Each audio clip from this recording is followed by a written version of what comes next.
The undefeated champion pointed across the gym and laughed. Seized. He thought he'd found his target in the room, a quiet man in the back corner. Worn faded jeans, reading a paperback like he had nowhere better to be. He had no idea he was about to be dismantled in front of everyone he'd ever intimidated. Warning, no ceremony. Just 3 minutes that would collapse a king's entire kingdom. Before we go further, if this is your first time here, hit that subscribe button right now and turn on notifications. Drop your city and country in the comments. I want to see exactly how far this story travels. And if you feel the pull of this one, smash that like button. You will not want to miss what happens next. Let's begin. The rain had been falling over Greyhaven, Oregon, for 6 straight days. The dramatic, cinematic kind of rain that poets write about, the kind that looks beautiful in photographs and feels romantic through a window. This was Pacific Northwest misery rain. Cold, gray, relentless. The kind that soaks through your jacket in minutes and leaves everything smelling like wet concrete and old leaves. Kind that makes people stay indoors, bad coffee, and argue with each other over nothing, just because the walls are too close and the sky is too low, and there's nothing to do but feel it pressing down. Iron Ridge Combat Club was no exception to the gray. It sat wedged between a tire shop and a vacant storefront on Callaway Street. The part of Greyhaven's had stopped pretending to care about sometime around 2009. The building itself was a converted machine shop, hot ceilings, exposed steel beams, insulation batting stapled between the rafters, and strips that had started peeling at the corners years ago. Someone had painted the exterior dark gray once, maybe a decade back, and the paint was doing that slow, dignified surrender that paint does when it's finally had enough. The sign above the door, Iron Ridge Combat Club, SD. 2004 was bolted plywood, hand-lettered, and the D in IDG had developed a visible lean after a windstorm 3 winters prior. Inside, the place was alive. The overhead fluorescents buzzed at 2 different frequencies, which created a kind of invisible headache if you stayed too long, a thin hum that lived behind your eyes and never quite resolved. The heavy bags had been repaired so many times that the duct tape was now structural. Foam mats were discolored in patterns that told their own history, the dark patches where sweat had soaked in and never fully left. The lighter squares, where sections had been replaced after someone's knee or elbow had done something to the foam that foam wasn't designed to survive. But people came here anyway. They came because Marcus Hale ran a real gym, a fitness gym. Note, a place with mirror-lined walls and protein shake machines and trainers who used words like optimize and synergy. Marcus ran a fighter's gym, which meant it smelled like sweat and rubber and biofreeze and occasionally blood. And the coaching was actual coaching, cheerleading. The sparring was real. And if you came in soft, you left harder. If you came in hard, you got humbled. And either way, you left better than you arrived. That was the deal. Marcus himself was 53 years old, built like a man who had been strong once and had since become something more useful than strong durable. He had a salt and pepper beard he trimmed once a month, whether it needed it or not. Hands so heavily calloused they made a dry sound when he clapped them together, and eyes the color of coffee that had gone cold. He didn't yell at his fighters. He talked to them. Quietly, close, specific. He corrected footwork with 2 fingers on a hip. He fixed hand position by demonstrating once and then pointing until you got it right. His fighters loved him in the particular way. Fighters love a coach who actually sees them, who doesn't deal in false encouragement or empty praise. He had lost his older brother, Daniel, 8 weeks ago.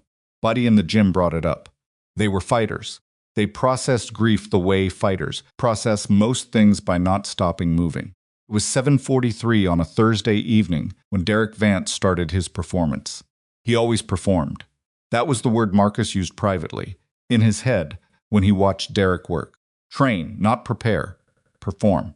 Because there was always an audience, and Derek always knew where it was, and the training session was always at least partly staged for the people watching.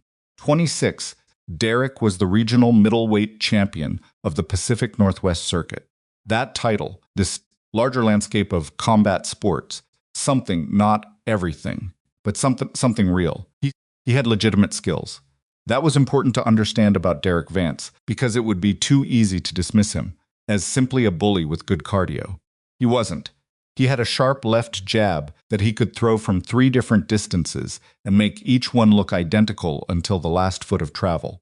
He had heavy hands for a middleweight. His footwork was instinctive in the way that natural athletes carry footwork, not technically perfect, but rhythmically right, which, at this level, mattered more than perfect. He moved around the cage with a kind of loose authority, like the space belonged to him personally. Maybe it had. For the past two years, in this gym, yes, it on this circuit, it basically had. He was working with Santos, one of Marcus's newer prospects, 21 years old, 201 pounds, quick but inexperienced, which made him exactly the kind of sparring partner Derek preferred, because Santos was useless. Santos had good hands. He was still learning how to carry pressure, still learning how to manage the moment when someone superior decided to turn the dial up and make things uncomfortable. Derek knew this. He worked it deliberately. He'd bring Santos to the edge of his comfort zone and then hold him there, force him to breathe through it, while Santos was busy surviving. Derek's team would film it, and later someone would post a clip, and the caption would be something like work or preparation mode with a fire emoji, and Derek would gain 400 followers. This was the choreography. This was what passed for training at the top of Iron Ridge's ecosystem, at least when Marcus's back was turned. Marcus wasn't watching. He was on the far side of the gym, running footwork drills with 2 lighter fighters, calling out angles, correcting an elbow angle here, a hip position there. His back was toward the main cage, so Derek ran the room. He cracked Santos with a right hand that was about 40% too hard for a Thursday, and Santos made a sound and grabbed the cage wire and tried to breathe through it. No. And Derek stepped back and grinned at the circle of watching fighters like he expected applause. Someone low whistled in appreciation. 2 phones went up. Derek rolled his neck, shook out his right hand like it had done him a favor, and scanned the room with the specific kind of gaze that champions develop, or people who believe themselves. Champions develop the gaze that categorizes everyone in the space as either audience or competition, rarely finds anyone worth treating as the latter. Was when he saw Elias Mercer. The back corner of Iron Ridge was technically a waiting area, in the sense that there were 3 plastic chairs against the wall and a table with some ancient issues of a sports magazine from years prior. As he'd intervened, it was where people sat while they waited for classes to start, or while they filled out the liability waiver Marcus required, or while they recovered from something they weren't ready to admit they were recovering from. Elias Mercer was sitting in the middle plastic chair. He was somewhere in his late 30s or early 40s.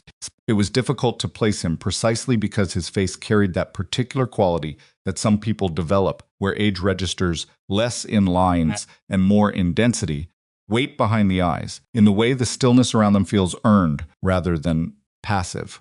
He wasn't large.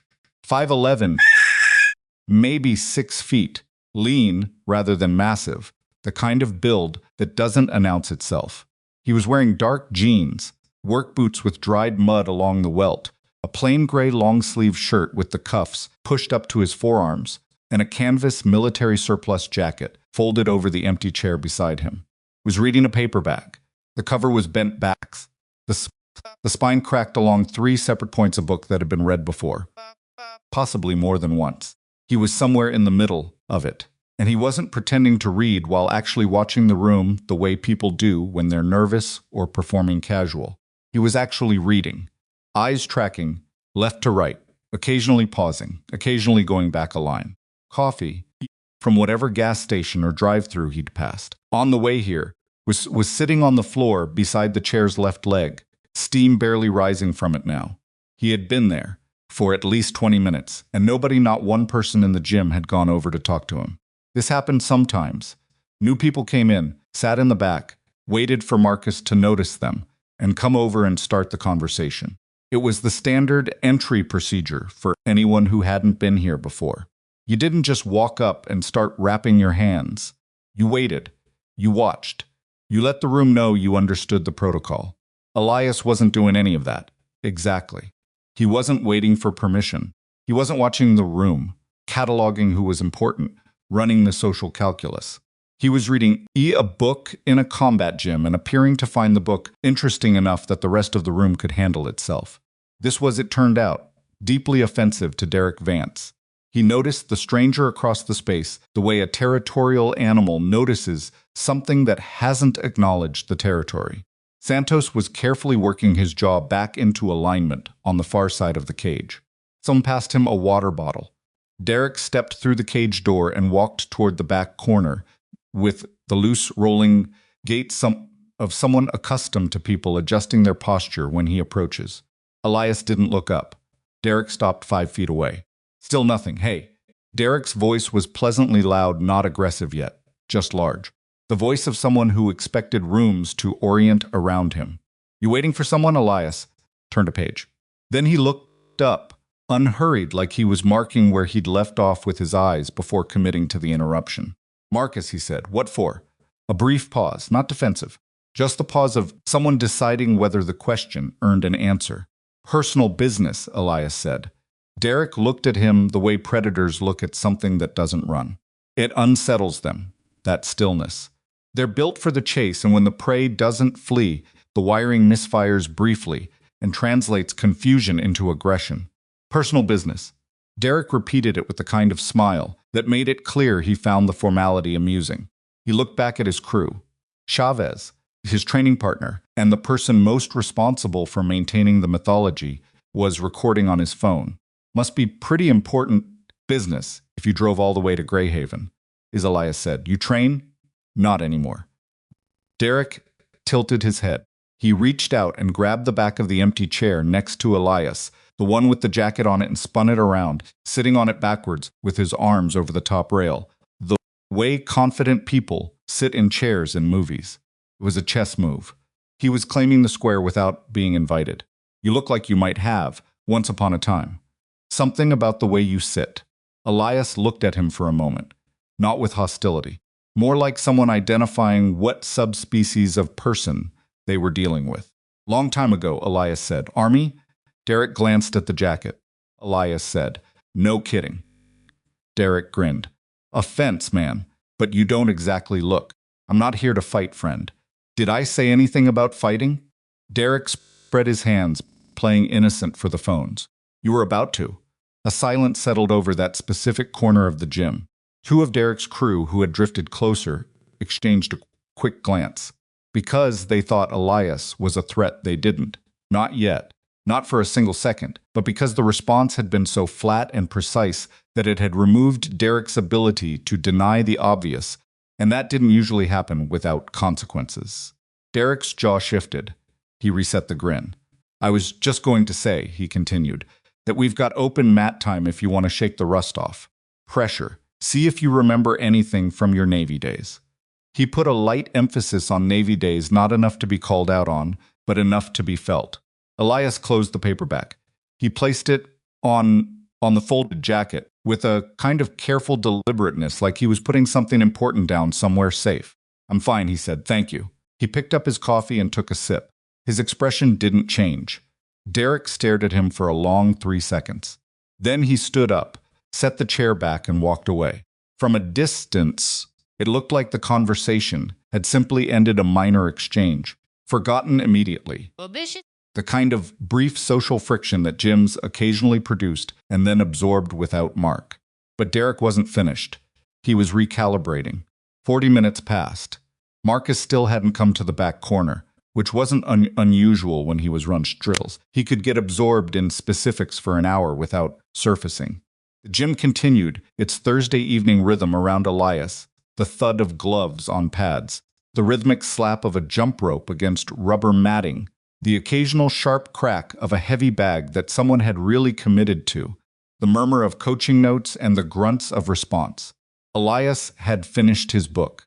He was sitting quietly now, the paperback on the jacket, hands rested on his knees, watching nothing in particular with the patient non-focus of someone who spent significant time in confined spaces, waiting for things that were either going to happen or weren't, and had learned that anxiety made no difference to the timeline.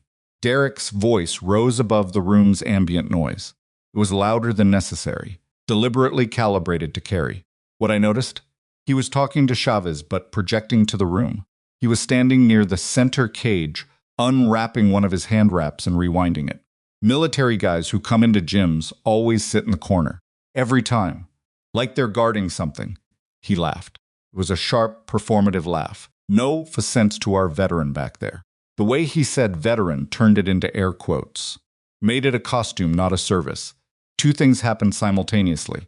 Several of the gym's fighters got very still in the particular way that people get still when they sense a social environment becoming volatile. And Elias in the back corner turned his head, not sharply, the way a radar dish rotates. Offense, Derek said again, looking directly at him now, loud enough that there was no ambiguity about the audience or the target. But those tattoos, what are they? A couple of anchor deals. Some Latin? Those aren't exactly special forces material, you know. I've seen posers come through here before. Every few months, some guy who spent 4 years on a ship somewhere doing inventory and came back like he was a hero. The room was fully quiet now. Even the jump rope had stopped. Marcus had surfaced from his drill and was crossing the gym floor, frowning, reading the room's body language. Elias stood up.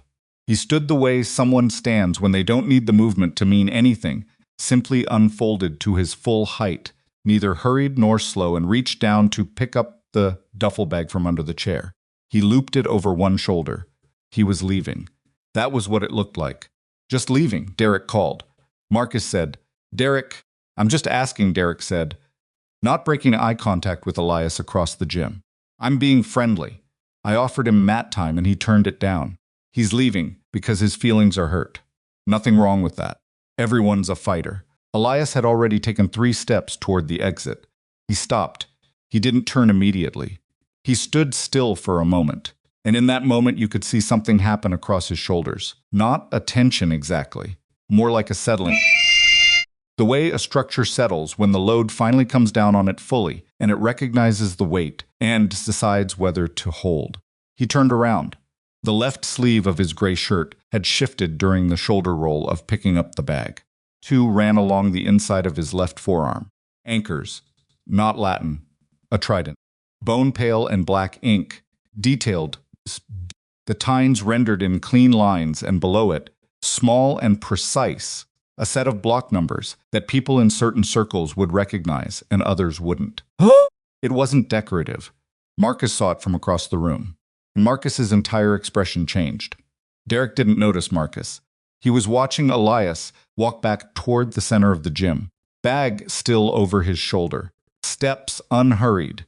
Look on Derek's face was the look of a man who had gotten exactly what he wanted, who had successfully provoked the reaction he was looking for. He didn't understand yet what was walking toward him. Elias said. His voice was quiet, not soft, gentle.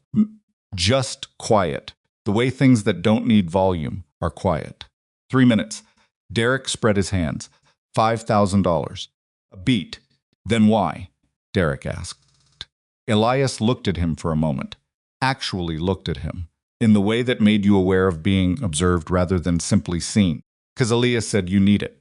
The room sat very still. Derek's smile hardened into something less comfortable. Afterward, but Elias said, and there was something in his tone now that shifted the air pressure in the room by a barely perceptible amount.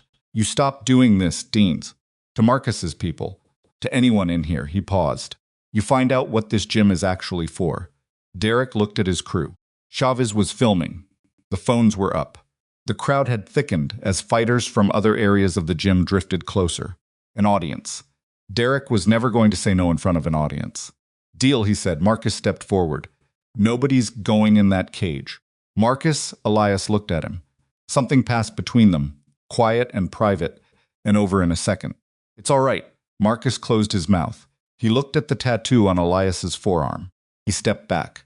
The cage door opened with a metallic shriek of hinges that nobody had bothered to oil in months, and the sound rang off the steel beams and the peeling insulation and the flickering fluorescent lights. Elias stepped inside. He set his duffel bag down against the cage wall. He peeled off his jacket and laid it neatly on top. He was wearing just the gray long sleeve beneath, and you could see the forearm tattoo clearly now, and one other scar that ran diagonally across his right collarbone, in a line too deliberate to be accidental. He didn't stretch, he didn't bounce. He didn't shake out his hands or roll his neck or perform any of the pre-fight rituals that fighters use to communicate readiness to a watching room. He just stood in the center of the cage, still, breathing at a rate that made no sense given the context. Derek was bouncing on the balls of his feet, gloved up, grinning, shoulders rolling. He looked like what he was, a legitimate, dangerous, teens experienced combat athlete. He looked ready. He looked dangerous. He looked like the champion of this gym. Marcus stood outside the cage door with both hands on the wire fencing, his knuckles pale. He'd grown up around men from his brother's unit. He'd heard stories. What certain tattoos meant, what certain numbers meant, what the combination of that stillness and that breathing pattern meant in someone who wasn't wearing gloves and stretched and was standing in the center of the cage like the space was already his. He wanted to stop this, but something held him at the cage door, not Derek's ego, not the crowd's expectation. It was the look Elias had given him. It's all right. Marcus had heard his brother use those exact words, exactly that tone, on the phone, once, during something he'd never been given the details of. He let his hands drop from the wire. Chavez called time. Derek came forward like a freight train. His first punch was a right cross that had knocked 3 opponents into next week over the previous 18 months. It was fast. It was heavy. It was exactly the punch that had built the myth of Derek Vance. It cut through empty air. Elias had moved 4 inches to his left. Weight shifted, scrambling, stepping, with the kind of economic precision that takes either years of drilling or years of something worse to develop. And the punch went past his ear close enough that he could have heard the air tear. Derek reset. He threw again. Again, Elias wasn't quite where he'd been. Because he was fast, he wasn't moving faster than Derek. He was moving earlier. The adjustment was happening before the punch was thrown, which meant he was reading something in Derek's setup, a shoulder drop, a weight shift, a telegraphed muscle pattern that the younger man didn't know he was broadcasting. The room felt it. Even Derek's people felt it, though none of them could have said what they were feeling yet, just that the first 20 seconds hadn't looked the way they'd expected. Derek circled, reset, took a breath. Came forward again, this time with a jab-cross combination that was genuinely sharp, the kind of combination that even a good defensive fighter had to respect. Elias caught the jab's trajectory on his forearm, deflected the cross with a subtle roll of his shoulder, and the two men were briefly very close together inside Derek's preferred range. And Derek felt something that he had not felt in a very long time. Felt managed, not blocked, not countered, managed, like someone's hand was on a dial somewhere, controlling the available options, reducing the menu of what he could do next without him being able to identify the moment it had happened. Step back. Outside the cage, one of his teammates had stopped filming. His arm was at his side. He was just watching. Marcus stood completely still. The minute hand on the old wall clock behind the water station moved forward. A full 60 seconds had passed. Derek was breathing at a rate that was already slightly higher than it should be, the product of throwing hard shots that had required full commitment and found nothing, which is more exhausting than people realize, which is something Elias clearly understood, and Derek was now paying the tuition on. Elias looked untouched. Elias looked, in fact, like he was thinking about something else, which made Derek do something he'd trained himself not to do. He got angry. He came forward without setting up the angle, without reading the distance, without doing any of the intelligent things that had won him a regional title, driven purely by the indignity of having spent 60 seconds throwing his best work at a man in work boots who had declined to take it seriously. Elias stepped toward him, not back, toward. The gym understood. In that exact instant, the first minute had been the audition, and the audition was over. "My turn," Elias said, and the room went silent as a held breath. The word landed in the cage like a dropped knife. "My turn." But he moved. Nobody spoke. Even the rain outside seemed to pause for a half second, like the weather itself wanted to hear what came next. Derek processed the phrase with the part of his brain that had been trained over years of competition to read threat levels, and something in that part of his brain, something below conscious thought, ego and reputation, and the awareness of the phone's recording from Ringside, sent up a signal that he had not received in a very long time. It said, "Be careful." He didn't listen to it. He never did. Instead, he planted his back foot, loaded his right hip, and threw a left hook that had a legitimate chance of ending the conversation in a single exchange. It was his best punch, thrown at his hardest level, the kind of shot that had folded a ranked welterweight in the second round 6 months ago, the clip of which had nearly 40,000 views on his social media. The mechanics were sound. The timing was real. In the half second it took to leave his shoulder and travel the distance between them, it was a perfectly constructed piece of violence. Elias slipped it by, rolling his chin off the center line, a movement so small it was almost insulting. Not a dramatic lean or a full defensive retreat, but a fractional adjustment, like someone tilting their head away from a gust of wind, and the knuckles of Derek's glove grazed the top of his ear and found nothing worth finding.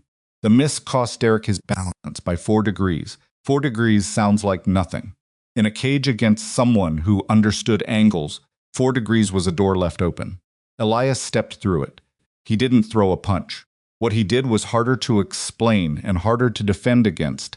He moved into Derek's space at the exact moment Derek's weight was committed forward and wrong, and he put his right forearm across Derek's lead arm and his left hand on the back of Derek's right elbow, grabbing, just present, and he redirected the momentum that Derek had built up and pointed it at the cage wall behind them.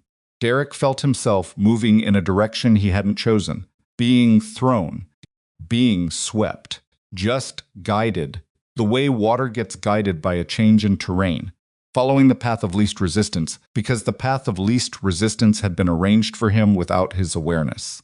His shoulder touched the cage wire. He pushed off it immediately, turned, reset. A second had passed, maybe 2. He was breathing harder than he should be. Elias was standing 6 feet away, weight-minced, balanced, hands at roughly chest height, not in a formal guard, more like someone who had set down what they were carrying and was deciding whether to pick it back up. His breathing was even. That was the thing that started eating at Derek's people from the outside. He had seen Derek fight. They knew what Derek looked like against real resistance, and they knew what Derek looked like when he'd already done the hard work and the other guy was starting to fold. They could read the biometrics of a fight in progress. They'd watched enough rounds to know the signs. Elias wasn't folding. He wasn't even breathing at the rate of someone who'd been in a cage for 90 seconds. Chavez had stopped recording at some point, without noticing he'd done it. His phone was at his side. He was watching. Marcus outside the cage had moved closer. To intervene, his hands weren't on the door.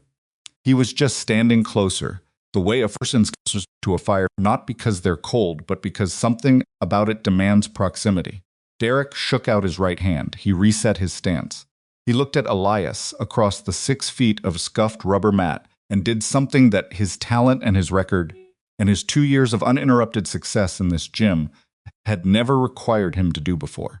He thought, not about combinations, not about timing or range management or the technical adjustments that Marcus had drilled into him over hundreds of hours. He thought about the specific problem in front of him, which was that the quiet man in the work boots had been in this cage for 90 seconds and had not yet thrown a meaningful offensive strike and was already somehow controlling the entire shape of what was happening. Derek had never had that experience before. Not at this level. Not in this room. He'd been hit harder. He'd been tested on cardio. He'd been in close, grinding matches where the margin was thin and the work was ugly. He had never, in this gym, in any gym, stood across from someone who seemed to be choosing not to end the exchange as a deliberate tactical decision rather than an inability. It felt different than losing. It felt like being held. He didn't have a word for it, so his brain converted the feeling back into the only currency it knew how to spend: aggression. He came forward again, this time lower, looking for a takedown clinch, looking to negate the distance game entirely, To bring this into grappling range where his physical strength and his size advantage modest, real could matter more than whatever strange geometric wizardry was running on the feet. Elias caught him coming, not with a counterpunch, with a knee to the thigh, the outside of the left quad, precisely placed, heavy enough to make the muscle seize for a half second, the specific technique used to interrupt a double leg attempt by attacking the base, and Derek registered it as pain that arrived in the exact location that made the takedown impossible to finish. And he disengaged before full contact, which put him upright again and gave up the distance he'd been trying to close. From outside the cage, Ramirez, one of Derek's longer-tenured training partners, a guy who'd been in the gym for 4 years and had seen a lot of rounds, leaned over to the fighter beside him and said something quietly. The fighter beside him didn't respond. He was watching the cage. Ramirez said it again. "He's reading him," Ramirez said. "He's reading everything." The fight, if it could be called that, because it was still technically a sparring session. Still technically, the 3 minutes Derek had demanded crossed the 2-minute mark. Derek had landed nothing clean. No, he was breathing with the effort of a man who'd been working hard, which he had been, because fighting at full intensity against someone who makes you miss is more exhausting than fighting someone who trades with you. Your misses cost you more than your opponent's blocks do, because a miss is a full investment strike that finds no return. Energy spent without dividend. And Derek had spent a lot of energy in the past 2 minutes. His jab was still there. He hadn't lost the skill. But the jab kept finding the space where Elias had been a fraction of a second ago. And at some point, the repetition of that experience started to corrode something. His technique. Technique is durable. It corroded his certainty, which was the foundation that technique rested on.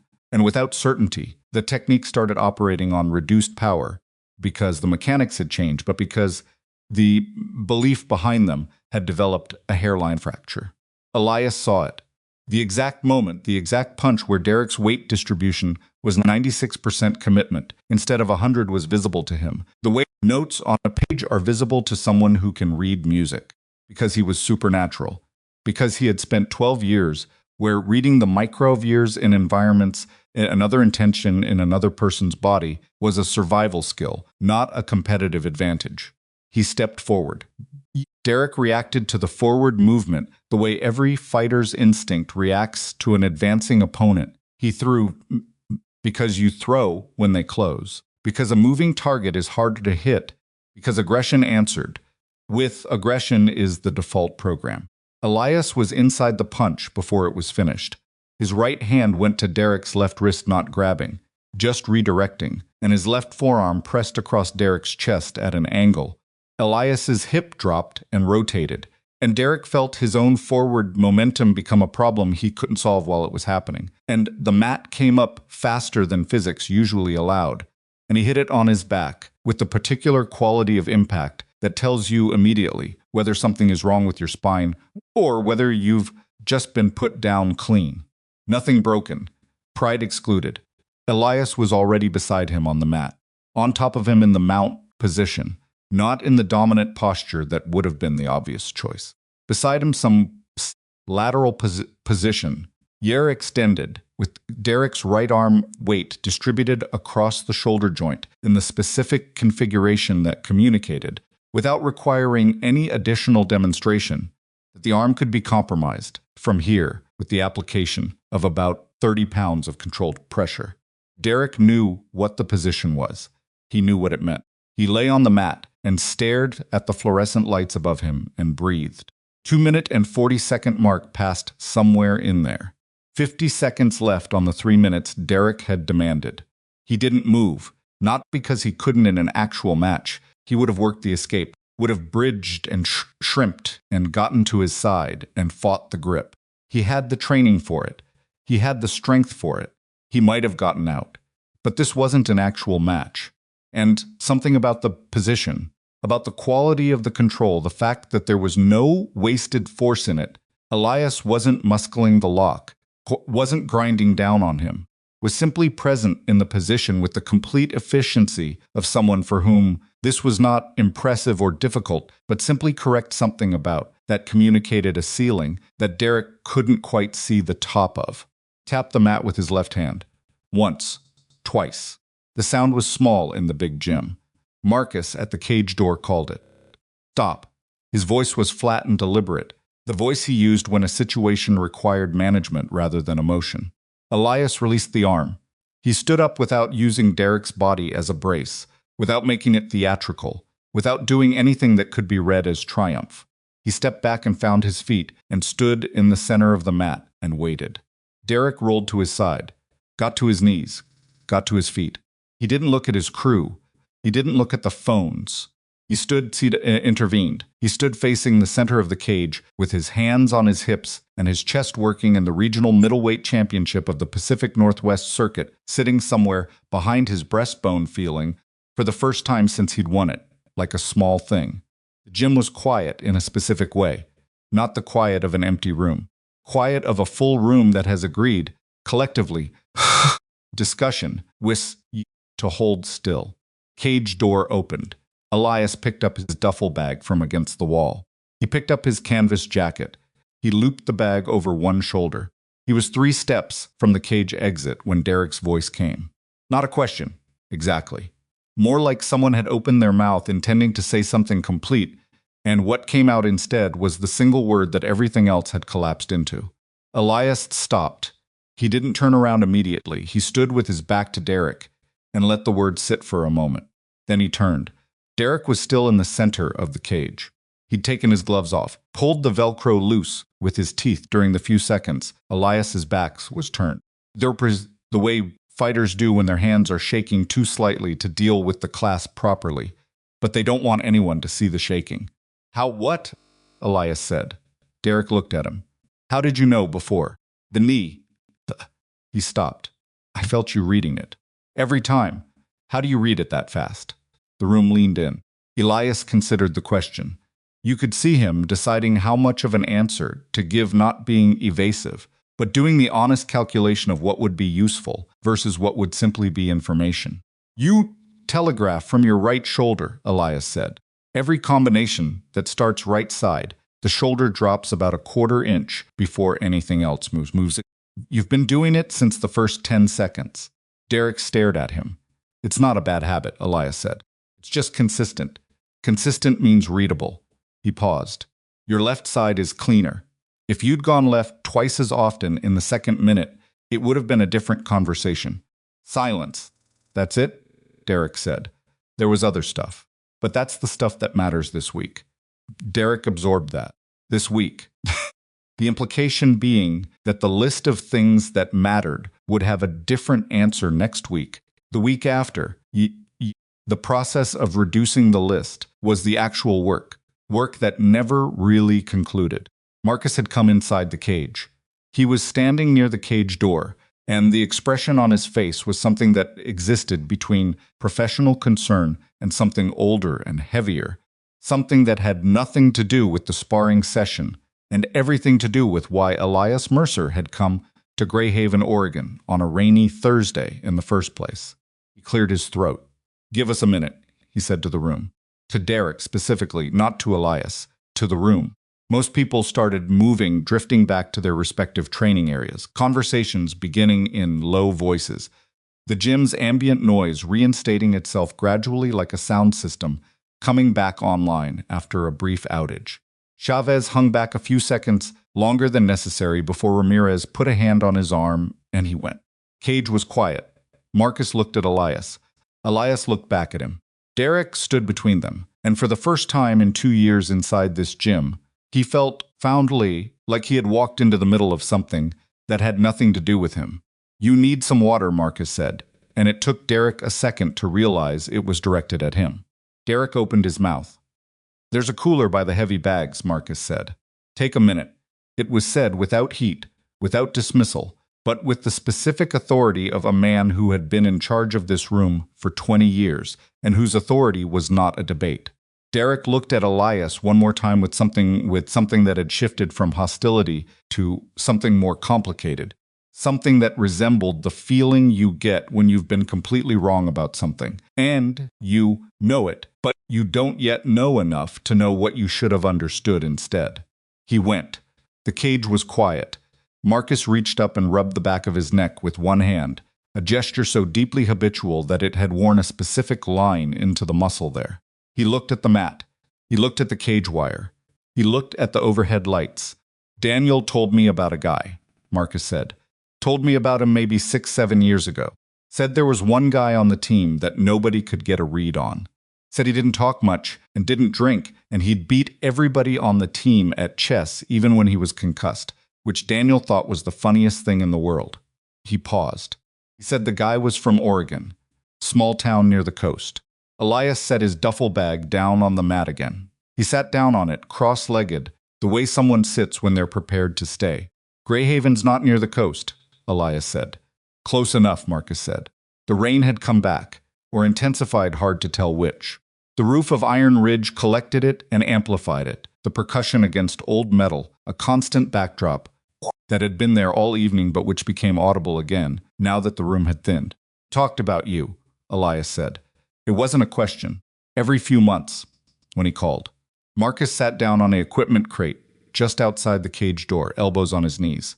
About ops, or anything I knew better than to ask. Just about the people. He was always more interested in people than in whatever the mission was. Drove some of his COs nuts, I think. A brief exhale that wasn't quite a laugh. He'd say, Mark, you need to meet some of these guys. These are real people. Like he was surprised by it every time. Elias was quiet. When'd you get in? Marcus asked. This morning. Drove up from Eugene. You should have called. Pause. I wasn't sure you'd... He stopped. Tried again. I didn't know how to start the phone call. Marcus nodded slowly. He understood that. He'd been having the same problem for 8 weeks, not with specific phone calls, with specific mornings, the ones where he woke up, and for about 4 seconds forgot, and then remembered, and had to figure out how to begin the day from a different place than where he'd expected to start it. You didn't have to come, Marcus said. You know that, Elias said. I wanted to. They sat with that for a moment. Outside the cage, someone had turned the wall-mounted radio back on it, had been off for the sparring session, and now a low background came through it. Indistinct, more texture than sound. The gym was returning to its Thursday evening shape, cautiously, like an animal re-emerging from cover after a disturbance in the brush. Derek was at the cooler by the heavy bags. He had his back to the cage. He was drinking water and not talking to anyone, which was unusual, enough that 3 of his regular training partners had noticed it and were exchanging glances across the gym floor. Chavez tried once. D, you good? Derek didn't answer right away. He finished the water, crushed the cup, and said, I need to think for a minute, which was also unusual, and Chavez let it go. Inside the cage, Marcus looked at Elias for a long moment. Then he reached into the front pocket of his hoodie, an old Oregon State sweatshirt with the logo cracked from too many wash cycles, and he held something out in the palm of his hand. Elias went very still. The object was small, lighter, expected looking, which was deceptive, because the first time you held one, you were always surprised by how little it weighed, given how much it carried. 2 rectangular metal tags on a ball chain, military issue. The identification informations stamped into the surface in block print. The chain had a knot in it from some point in the past. Crude, permanent, the kind of knot you tie when you're not thinking about the elegance of it, but just about the fact that it needs to hold. He was wearing them when they brought him back, Marcus said. His voice had changed register. Not broken Marcus was not a man whose voice broke easily. Lower, flatter, the way voices get when the person using them is choosing each word carefully because the alternative is to not speak at all. They gave everything back. This was the only thing I kept out. Elias looked at the tags in Marcus's palm. He didn't reach for them. Yet. I didn't know what to do with them, Marcus said. They should stay here or go to. He stopped. I didn't the protocol. And then I thought about calling someone from his unit, but I didn't have numbers. And the official channels were... He made a small gesture with his free hand, the gesture of someone who has tried to navigate institutional bureaucracy in the middle of grief and found it exactly as useful as expected. Elias said. Did he? Marcus started, then stopped. He started again. Was it fast? Elias said quietly. He didn't know. Marcus closed his eyes for a moment. His jaw tightened just once, the muscle jumping beneath the beard, and then it released. And when he opened his eyes, they were wet at the corners, but steady. Okay, he said.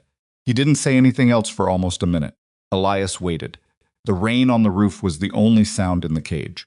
He used to call this Jim, Marcus said eventually, and ask how the fighters were doing. Every few months, like he was keeping track. I'd tell him about this one's footwork or that one's cardio, and he'd ask follow-up questions like he was going to quiz me on it later. A brief pause. He never got to come watch any of them compete. He kept saying next leave, or when this rotation's done, or he stopped. Yelas, yeah, Elias said. The word was quiet and complete and carried the specific weight of someone who knew exactly what the sentence that had been stopped before finishing contained, because he had said versions of it himself, had heard it from others who'd said versions of it to him, and he had sat in enough silences after those stopped sentences to understand that finishing them served no purpose. Marcus's hand, the one holding the tags, closed briefly into a fist. Then it opened again. I was going to ask you, he said. If you'd want to, I don't know. Say something. For him. What the right thing is. He looked at the mat. I don't have a lot of practice with this. Neither do I, Elias said. And I've had more practice than I wanted. Marcus almost smiled at that. Almost. He was a good officer, Elias said. It came out directly, without ornamentations, the way things said by someone who doesn't traffic in false comfort come out. Just technically. He remembered things about people that they'd said once, months ago, that they'd forgotten they'd said. Follow up on them. Private stuff, not mission stuff. If someone mentioned their kid was sick, he'd check back in 3 weeks and ask how the kid was. Elias paused. People noticed. You can't fake that. Marcus looked at him. We all knew, Elias said, going out. What kind of officer he was. It matters. To how people carry themselves. You carry yourself differently when you trust the person making the calls. He looked at the mat, then back at Marcus. He made us better. That's not nothing. Marcus pressed his lips together. He stood up, slowly, and walked into the cage through the open door, and he held out his hand with the tags in it. Elias stood up. He took the tags. He held them for a moment, didn't look at them, just held them in his closed palm, feeling the weight that was not physical but was real, and then he closed his eyes for exactly 2 seconds, which was not long enough to be prayer, and not short enough to be nothing. And then he opened them, and carefully, yes, deliberately, with the chain looped around 2 fingers, and the tags themselves lying flat against his palm, he held them out to Marcus. These belong with family, he said. Marcus took them.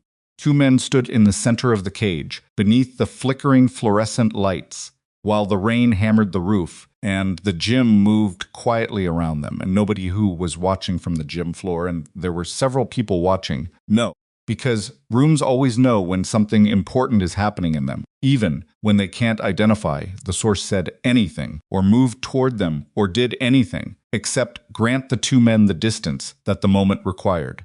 Marcus closed his fingers around the tags, and the rain came harder, and Derek Vance, standing alone at the far end of the gym with a crushed paper cup in his hand and his back to the cage, stayed very still and listened to the silence between the drops, and didn't know yet, completely, what he had walked into the middle of tonight, but felt the shape of it pressing against him from the inside like a door he wasn't ready to open. Round. He looked at the cage, at the 2 men standing in it and the space between them that was full of something he couldn't name.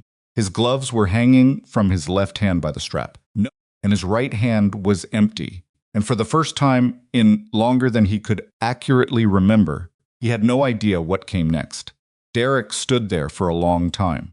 Long enough that the gym noise rebuilt itself around him in layers, the thud of someone working the heavy bag again, a conversation starting up near the speed bags, the radio doing its low, indistinct murmur from the wall. Long enough that Chavez came over a second time, and this time Derek didn't tell him he needed a minute.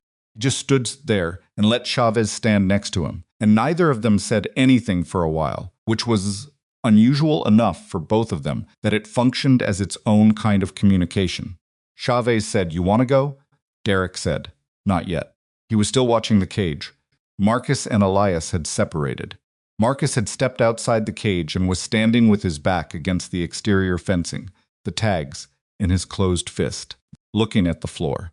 Elias was in the process of reshouldering his duffel bag. With the specific economy of movement, Derek had been watching for the past 20 minutes. Everything he did landed, with exactly the force required and no additional force, like he'd done the math on each action before committing and come out with a number precisely one step above zero. Derek had trained since he was 17 years old. 9 years. He'd had good coaches and bad coaches and mediocre coaches, and one genuinely great one in Marcus, who had taken him from a raw brawler with a short fuse and built him into something that could sustain a regional title for 2 consecutive years. He understood technique, he understood training cycles and strength periodization, and the difference between fighting someone technically superior to you and fighting someone who was operating at a different conceptual level than you were. Tonight had been the second thing. He didn't have a clean way to process that yet, so he stayed where he was and let it sit. "That tattoo," Chavez said quietly.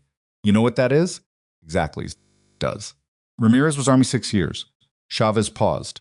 "He said he'd tell you about it when you're ready to hear it." Derek didn't respond to that. What Chavez didn't say, what he didn't need to say because Derek was already feeling the outline of it pressing against him from the inside, was that the specific quality of what had happened in the cage was not a thing you accumulated through combat sports training, through years of it, not through 10 years of it. He'd been in this gym for 3 years. He'd rolled with grapplers who'd been training jiu-jitsu since they were 12. He'd sparred with a former UFC prospect who Marcus brought in twice a year to stress test his fighters. He'd been outclassed before. He knew what being outclassed felt like. This hadn't felt like being outclassed. This had felt like being read. Like fighting someone who had the subtitles turned on and was simply watching the translation while Derek performed the original text, confused about why his words kept landing wrong. Put the crushed cup in the trash and picked up his gym bag from the floor near the water station. "I'm going to talk to Marcus," he said. Chavez said, "Okay." He said it with a specific kind of caution, that Derek recognized the caution of someone who wasn't sure whether the person they were talking to was heading somewhere good or somewhere necessary but uncomfortable, and had decided that either way, the right move was to step out of the road. Derek walked toward the cage. He got about 15 feet from Marcus before Marcus looked up and saw him coming. Marcus's expression didn't shift dramatically. Did the thing it always did when Marcus was managing a situation that required him to hold multiple registers simultaneously. The set of the jaw didn't change, but the area around his eyes did something subtle. A slight tightening that meant, "I see you, and I'm calculating how this goes," rather than any specific welcome or warning. Elias had his bag on his shoulder and was standing just outside the cage door. He looked at Derek approaching, and his face did essentially nothing, which was its own kind of readability. Because a face that does nothing, when a person who'd just been in a cage with it walks toward it, is either completely neutral or has already done whatever risk assessment the situation required and come out the other end. Derek stopped a few feet away. He looked at Marcus first. "I owe Santos an apology," he said. Marcus waited. "And Diaz," Derek said, "from last month. A beat. And probably Watkins, from the month before." Marcus looked at him the way he looked at fighters who were doing something he hadn't seen them do before, not surprised exactly, because Marcus didn't do surprise easily, paying attention in the specific way that meant this was being cataloged rather than simply witnessed. "Santos will be in tomorrow," Marcus said, 7 a.m. "I'll be here at 6, Derek said. Marcus nodded once. Derek looked at Elias. Elias looked back at him. "You said the left side is cleaner," Derek said. "What does that mean? Mechanically? Is it the hip or the shoulder sequence? Or," Elias said, "when you initiate right side, your shoulder drops first. When you initiate left, your hip loads first. Hip is slower to read because it's lower in the visual field. You naturally check shoulders first. Everyone does." Derek absorbed this. "So drill left side initiation from every stance position," he said. "The shoulder habit moves there too." "That would help," Elias said. "Or you fix the shoulder. Either one. Which is faster? Fixing the shoulder takes longer, but solves it entirely. Drilling left doesn't fix the underlying pattern, just adds a less readable one. Derek nodded, slowly. The nod of someone doing arithmetic. Can I ask you something? Derek said. You can ask, Elias said, which was not quite the same as yes, but wasn't a no either. In there. Derek indicated the cage with a minimal tilt of his head. That thing you did with the grip, when you took me down. You weren't muscling it. You weren't even close to muscling it. How heavy is that technique supposed to feel from the inside, to the person you're running it on? Elias looked at him for a second. Like a riptide, he said. Derek waited. You feel like you're swimming. Then you realize you've been moving sideways for seconds, and the beach is somewhere you can't see anymore. He paused. By then the technique is already done. Derek was quiet. That specific one, Elias said, is designed for situations where you need someone controlled without them understanding they've been controlled, until the control is already complete. What kind of situations? A brief pause. Not gym situations, Elias said. Derek looked at him for a moment. Then he looked at the floor. Then he looked back up. Okay, he said. He picked up his bag, started to go, and then he stopped, and he turned back. Because there was one more thing, and he wasn't going to leave without saying it, even though saying it was uncomfortable in the specific way that things are uncomfortable when they require you to be honest in public about a private failure. I don't know what you came here for, Derek said. What's going on between you and Marcus? I don't need to, he paused. But what I said earlier, about the tattoo, He stopped, started again. I didn't know, and it doesn't matter that I didn't know. I shouldn't have said it anyway. Nobody said anything for a moment, Elias said. Not warmly, not coldly. The way a clock reads done, when the alarm stops, factly. Present tense, moving forward. So, Derek nodded, he left. The gym thinned over the next 40 minutes. It happened the way gym nights always ended, gradually. All at once. No. Fighters peeling off in ones and twos, goodbyes called across the floor, the sound of equipment being stored and locks being clicked, and the particular acoustic signature of a space transitioning from occupied to empty. The radio got turned off.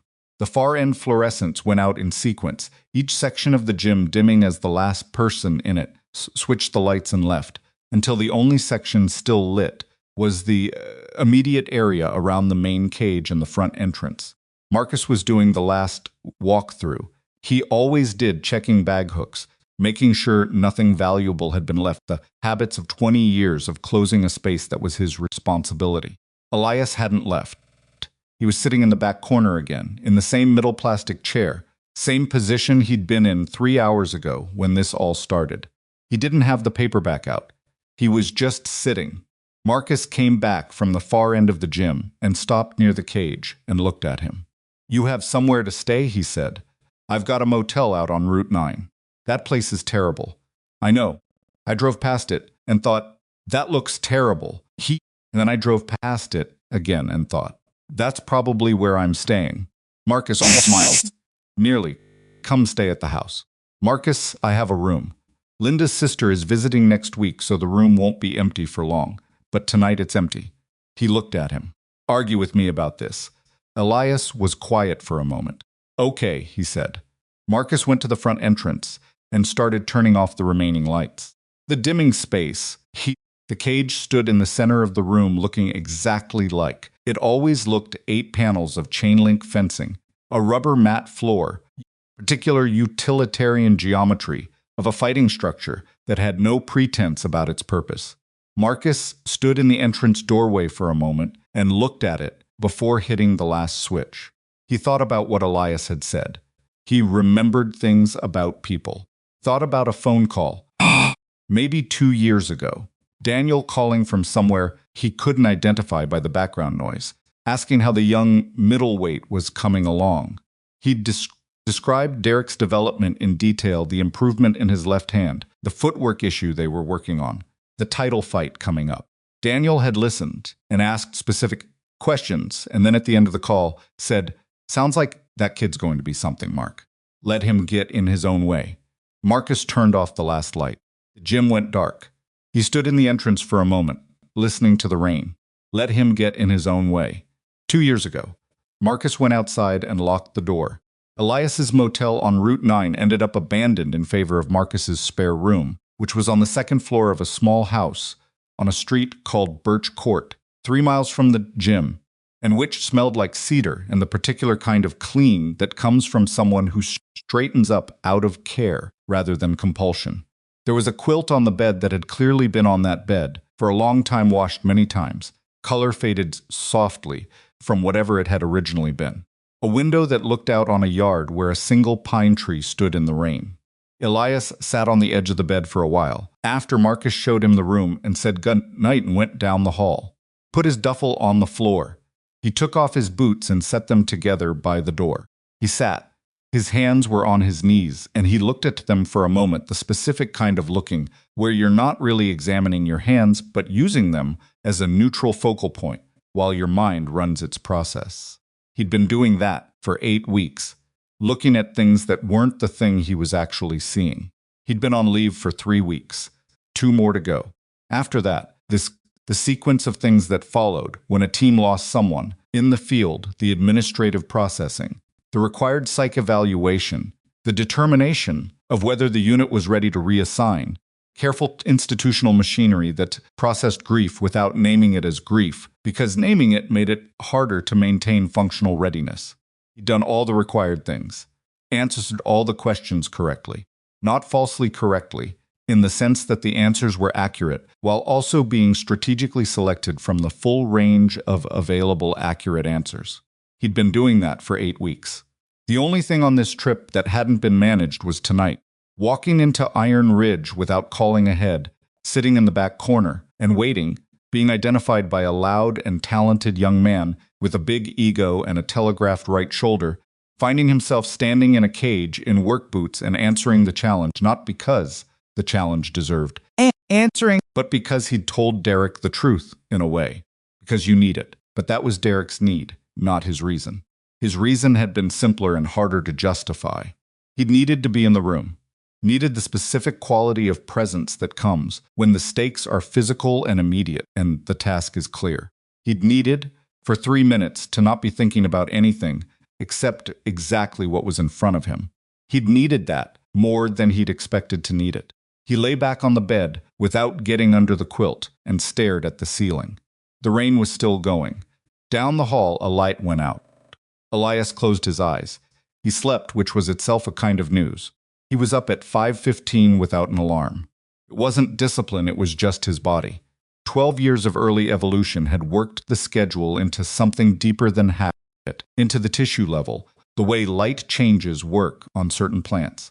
He was awake at 5:15 because the dark had changed slightly, and some part of him had registered the change and decided it was time. He dressed quietly. Gray long-sleeve jeans, the same ones from last night. Work boots, tied carefully. He took his duffel. He went down the stairs, slowly, avoiding the one that creaked. He'd clocked it on the way up. In the kitchen, Marcus was already there. This surprised him.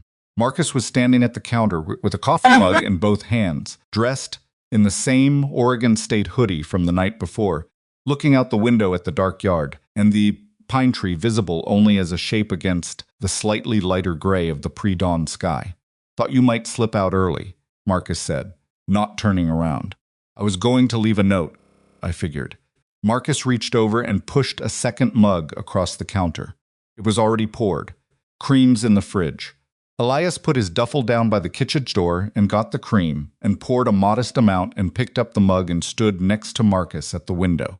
They looked out at the pine tree together. "I need to show you something," Marcus said.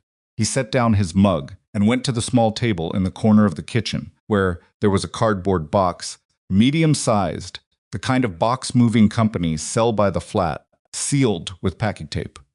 He put his hands on it, but didn't open it yet. This came through official channels about 3 weeks ago. His personal effects. Most of it goes to the family. He had an aunt in Medford. She's handling the estate. Marcus looked at the box. There were some things in here that were, I don't know what to do with them. I think maybe some of it was supposed to go to his team and got routed here by mistake, or he wrote it in something somewhere. I don't know. The letter that came with it wasn't clear. What kind of things? Elias said. Marcus opened the box. Inside, nested in packing paper, were several items. A challenge coin that Elias recognized immediately. He had won from the same issuance. Same date, same markings. A folded piece of paper. A small waterproof notebook with a rubber band around it. Military issue, the kind that came in packs of 3 from supply and cost 40 cents apiece and were used for everything from mission notes to grocery lists. And an envelope with a name written on it in Daniel's handwriting. Elias looked at the envelope. His own name was on it. The room was quiet for a long time. I didn't open it, Marcus said. Obviously. Elias set down his coffee. He looked at the envelope without reaching for it. For a moment, the way you look at something when the act of picking it up will change several things, and you want to be certain before you change them. He picked it up. It was sealed. Handwritten name on the outside. No other markings. He turned it over. The seal was intact. Do you want Marcus started? Elias said. He opened the envelope. Inside was a single sheet, folded in thirds. Military stationery. Just a plain white sheet of paper. The kind you'd find in any printer anywhere. The kind that implied Daniel had written this. Somewhere he had access to a printer, but had chosen to write by hand anyway. Plain paper, which meant it was personal rather than official, and he'd made that choice deliberately. The handwriting was even and slightly left-leaning, printed rather than cursive, familiar to Elias from years of reading mission notes and margin corrections on briefings. He read it. He read it again. His face was doing nothing visible, which Marcus observed from across the kitchen, and which Marcus understood was not the absence of feeling, but the presence of the particular containment that some people develop when the feelings are real enough that they require active management. Elias folded the letter along its original creases. He held it for a moment. Then he put it in the front pocket of his jacket. Carefully, the way you put something in a pocket when you want to be certain of where it is. Elias said. His voice was even. Not quite steady, but not unsteady, either, somewhere in the range of held. Marcus looked at him. Elias paused, revised. He wrote this before the last rotation. He knew there was a chance he wasn't coming back, and he wrote this and put it somewhere it would get to me. A brief pause. He said to stop carrying the ones we lost, like they were weight. He stopped. He said he was specific about it. He said, "You know how to set a ruck down, Mercer. Do the same thing." The kitchen was very quiet. Pine tree outside had become visible now, the sky having lightened from black to the particular gray-blue of very early morning in the Pacific Northwest, the kind of light that isn't quite light yet, but has committed to the direction. Marcus picked up his mug. He drank his coffee. He looked out the window. After a while he said, "Sounds like him." "Yeah," Elias said. "Specific and bossy and right." "Yeah." Marcus turned from the window and sat down at the kitchen table, pulled the challenge coin from the box, and turned it in his fingers. The metal caught the kitchen light. "Will you tell me about him?" he said. "The mission stuff. Just who he was over there.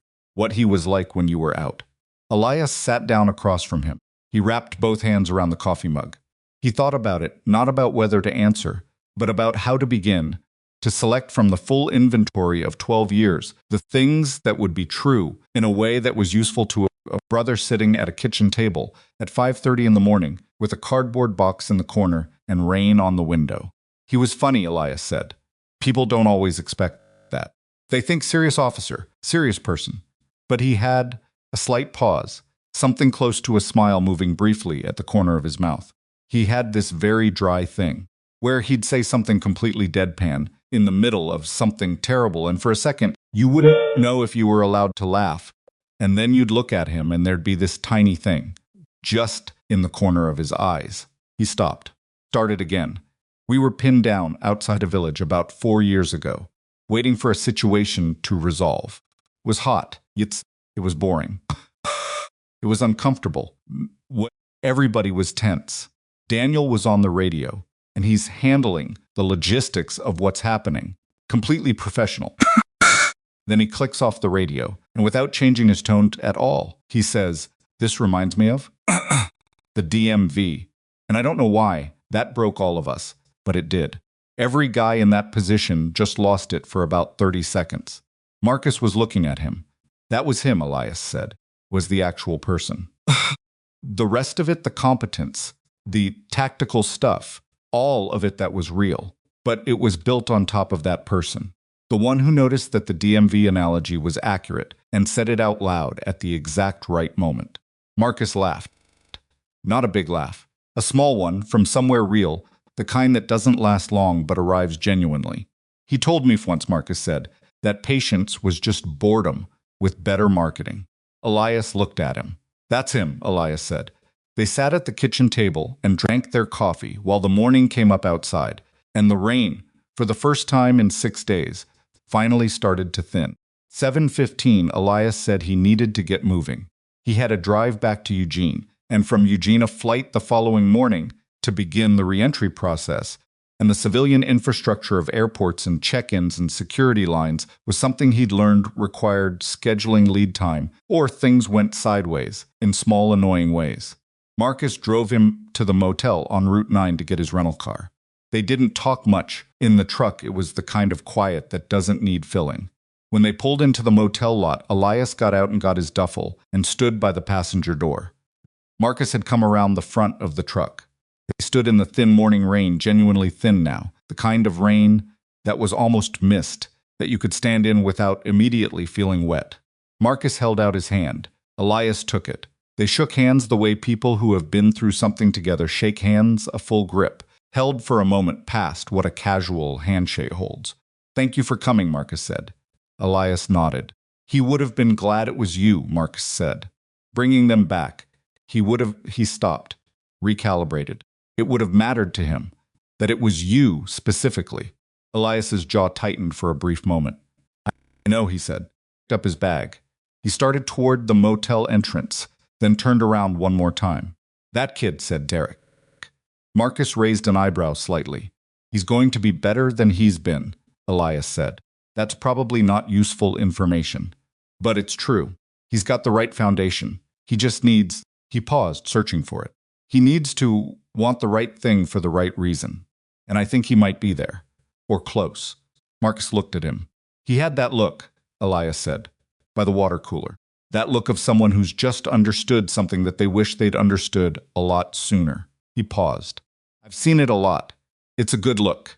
It means they're going to do the work. Marcus looked down at the wet asphalt. Yeah, he said. He looked back up. Come back through sometime, he said. When you're in the state, don't sit in the back corner and wait for me to notice you. Corner of Elias's mouth moved. I'll call ahead, he said. That's all I'm asking. Elias nodded once. He turned and walked toward the motel entrance. And the rental car parked in the small lot, and Marcus stood by his truck and watched him go, and the morning rain came down around both of them, and the pine trees along Route 9 dripped quietly, and somewhere several blocks away a delivery truck was backing up with the intermittent beeping that had narrated the background of human mornings for decades, ordinary and relentless and continuing. Marcus got back in his truck. He put both hands on the steering wheel. He sat. In his jacket pocket, the tags made a small sound against the truck keys, the lightest metallic tap, barely audible, something you'd only hear if you were already listening for it. He sat in the parking lot of the worst motel on Route 9 for about 2 minutes. Then he started the truck and drove back toward the gym, where Santos would be arriving in 45 minutes. Derek Vance would be arriving in 30. The morning session would begin. The work would continue, which was not a small thing, which was in fact exactly the thing. Santos arrived at 6:58. He came through the front door of Iron Ridge with a gym bag over one shoulder and a paper cup of gas station coffee in his other hand, wearing a hoodie with the hood still up from the walk across the wet parking lot. And he stopped just inside the entrance when he saw Derek Vance already on the mat. Derek was not shadowboxing. He was not working the bag. He was sitting on the edge of the mat, nearest the main cage, with his forearms on his knees and his hands loose between them.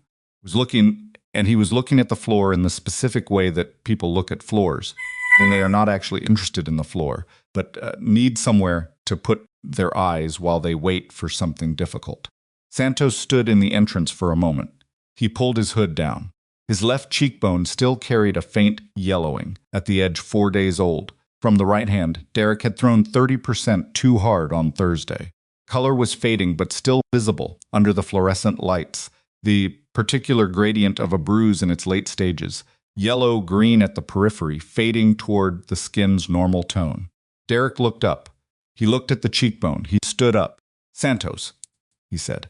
Santos said nothing. He put his coffee down on the small table near the entrance. He was 21 years old, and he'd been in this gym for 14 months, and he was not afraid of Derek. That was the important distinction. The one Marcus had noticed early and had spent 14 months carefully maintained like a structure that needed consistent upkeep. Santos wasn't afraid of Derek the way some of the newer fighters were afraid of Derek. But he was wary of him in the particular way that a person becomes wary of someone who has made them feel small on multiple occasions without acknowledging that the smallness was manufactured rather than discovered. "I owe you something," Derek said. Santos looked at him. "Thursday," Derek said. "That right hand. That was I was out of line, barring. That was me being—" He stopped. The sentence had several possible endings, and none of them were comfortable. I was being a problem, and it shouldn't have happened. The gym was quiet. It was 7 in the morning and the gym was largely empty. A few early session regulars on the far side working the bags. Marcus not yet visible. The main lighting, still at its early session level, where only 2 of the 3 fluorescent banks were on, and the space had a slightly dimmer, less exposed quality than it did at peak hours. "No." Santos looked at Derek for a long moment. Then he said, "Okay," warmly. Note with the immediate relief that apologies sometimes produce when the person receiving them has been waiting for them, and the arrival feels like resolution. Just "okay," which was its own kind of response. The response of someone who had heard the words and was registering them, without yet knowing what they changed. If anything, "I'm going to work with Marcus on the way I run sessions," Derek said. "That's between me and Marcus. But I wanted you to hear it from me first." Santos picked up his coffee. He took a sip. He looked at the bag section across the gym. "Who's the guy from last night?" he said. Derek blinked. "Ramirez texted me." Santos looked at him. "Said something happened with some guy who came in. Said you went in the cage with him. And it was Ramirez said it was different. He wouldn't tell me anything else. He's just said it was different." Derek was quiet for a moment. He sat back down on the edge of the mat. Santos, after a beat, sat down beside him. Not close, leaving a foot of space between them, but beside him. "His name is Elias Mercer," Derek said. He told him. Everything. He didn't have everything. What he'd seen, what he'd felt in the cage, what Marcus had said afterward. Bare outline of the reason Elias had come to Greyhaven, which he'd pieced together from the few direct statements and the longer silences, and the particular way Marcus had looked at the identification tags when he'd closed his hand around them. No, he told it straight, without embellishment, which was not the way Derek Vance usually told stories about things that had happened in this gym. Santos listened without interrupting. When Derek was done, Santos sat with it for a moment. "And you didn't know," Santos said, "before you started. You didn't know any of it." "No," Santos nodded. "Judgment, just processing. The way you can process information that requires you to reorganize a picture you'd already formed." "What did it feel like?" Santos said. "In there." Derek thought about it. "When you're in a building," Derek said, "and the lights go out for about 2 seconds, before your eyes adjust, yet you don't know the dimensions of the room anymore. The room. You've been in it. You know exactly how big it is. But for those 2 seconds, it feels like the walls could be anywhere." He paused. "Felt like that the whole time." Santos said nothing. "I threw everything I had," Derek said, "from the first minute. Because I was scared. Because I thought if I established early." He stopped. "He wasn't there. Every time. Not because he was faster. He was just earlier, every time." Santos looked at his coffee cup. "Ramirez said it was over in 3 minutes," Santos said. 2:40 maybe, Derek said. I tapped a pause. Santos said. The word was quiet and entirely without malice. Just the sound of someone recalibrating a data point. Derek didn't say anything. Okay, Santos said. He stood up. He picked up his coffee and his bag. I'm going to warm up. You want to do some light rounds later? After the morning session? Derek looked at him. Yeah, Derek said. I'd like that. Santos nodded once and walked toward the locker area. Derek sat on the edge of the mat for another few minutes alone. Marcus arrived at 7:20. He came through the back entrance, the one that led from the small parking area reserved for staff, and he was carrying a coffee thermos and wearing a canvas jacket over the hoodie, and he looked like a man who had been awake for several hours and was in the specific state of tired that isn't debilitating, but present, the kind that sits just behind the eyes. He stopped when he saw Derek on the mat. He looked at him. "Santos?" Marcus said. "Already in the back," Derek said. "We talked." Marcus set his thermos on the corner table. He'd intervened. He unzipped his canvas jacket. He looked at Derek in the way he looked at fighters when he was running a diagnostic, when he was trying to determine not what they'd done, but what state they were in. Marcus said, "It went," Derek said. "Don't know if it fixed anything. But I said it, and I meant it, and it wasn't uncomfortable in the way I thought it would be. Just uncomfortable in a regular way." Marcus sat down across from him on an equipment trunk. "That's how it usually goes," he said. Derek looked at him. "You've done it a lot? In this gym? 30 years of fighters?" Marcus looked at the ceiling briefly. "I've done it a lot." A pause. "The man from last night," Derek said. "Elias," Marcus waited. "Ramirez told me something this morning," Derek said. "About the tattoo. About what it means." He paused. "I want to know if he was right." Marcus looked at him steadily. "What did Ramirez say?" "He said that trident, that specific tattoo, with those numbers, that's not just naval service. That's a specific qualification, the highest one." Derek paused. "He said the guys who carry that tattoo have been through a selection process that something like 80% of candidates don't finish. He said the ones who make it through and then go on to operate at the tier. Ramirez was describing, he said they're a different category of person. Better, he was specific about that." Just Derek stopped. "Different in a particular way." Marcus was quiet. "Was he right?" Derek said. "Ramirez was Army," Marcus said. "He doesn't know the naval side in detail." He picked up his thermos. "But directionally, yes. He's right in the direction." Derek absorbed this. "I called him a fraud," Derek said. His voice was flat. Not self-flagellating, Derek wasn't doing penance out loud. Just stating something that had become newly calibrated in the light of new information. "I said he probably spent 4 years on a ship doing inventory." Marcus looked at him. "Yeah," Marcus said. "How many years has he been doing it?" 12, Marcus said. Derek was quiet for a moment. Then he said, "What was he doing here?" "Actually, you don't have to if it's not." "Came to bring something back to me," Marcus said. "From my brother." The gym's morning ambient sound filled the space between them. "My brother died in the field 8 weeks ago," Marcus said. "Daniel was Elias's commanding officer. They served together for most of those 12 years. He paused. "Elias drove up from Eugene on his leave to return something Daniel was carrying. He could have mailed it. He drove." Derek's hands were on his knees. He looked at them. "He used his leave," Derek said, "to drive here." Yes, Derek looked at the cage, at the mat inside it, at the specific spot where he'd been on his back. 2.5 minutes into 3 minutes, he'd demanded, for the purposes of entertainment and social dominance, and the maintenance of a reputation that, sitting here in the 7:30 morning light of a Friday, felt like a much smaller thing than it had felt on Thursday evening. "Marcus," Derek said. "Don't," Marcus said. Derek looked at him. "Don't spend the next week beating yourself up about it," Marcus said. "That's not useful, and it's not what I'm telling you for." He put his thermos down. "I'm telling you because you asked and because you're going to hear pieces of it from other people, and I'd rather you have the full picture from me." He paused. "What you said was wrong. You already know that. You already apologized to him. Accepted it. That's the transaction. It's closed." "Is it from his end?" "Yes." Marcus looked at him directly. "He's not carrying it. He's got enough to carry." The word landed with a specific weight.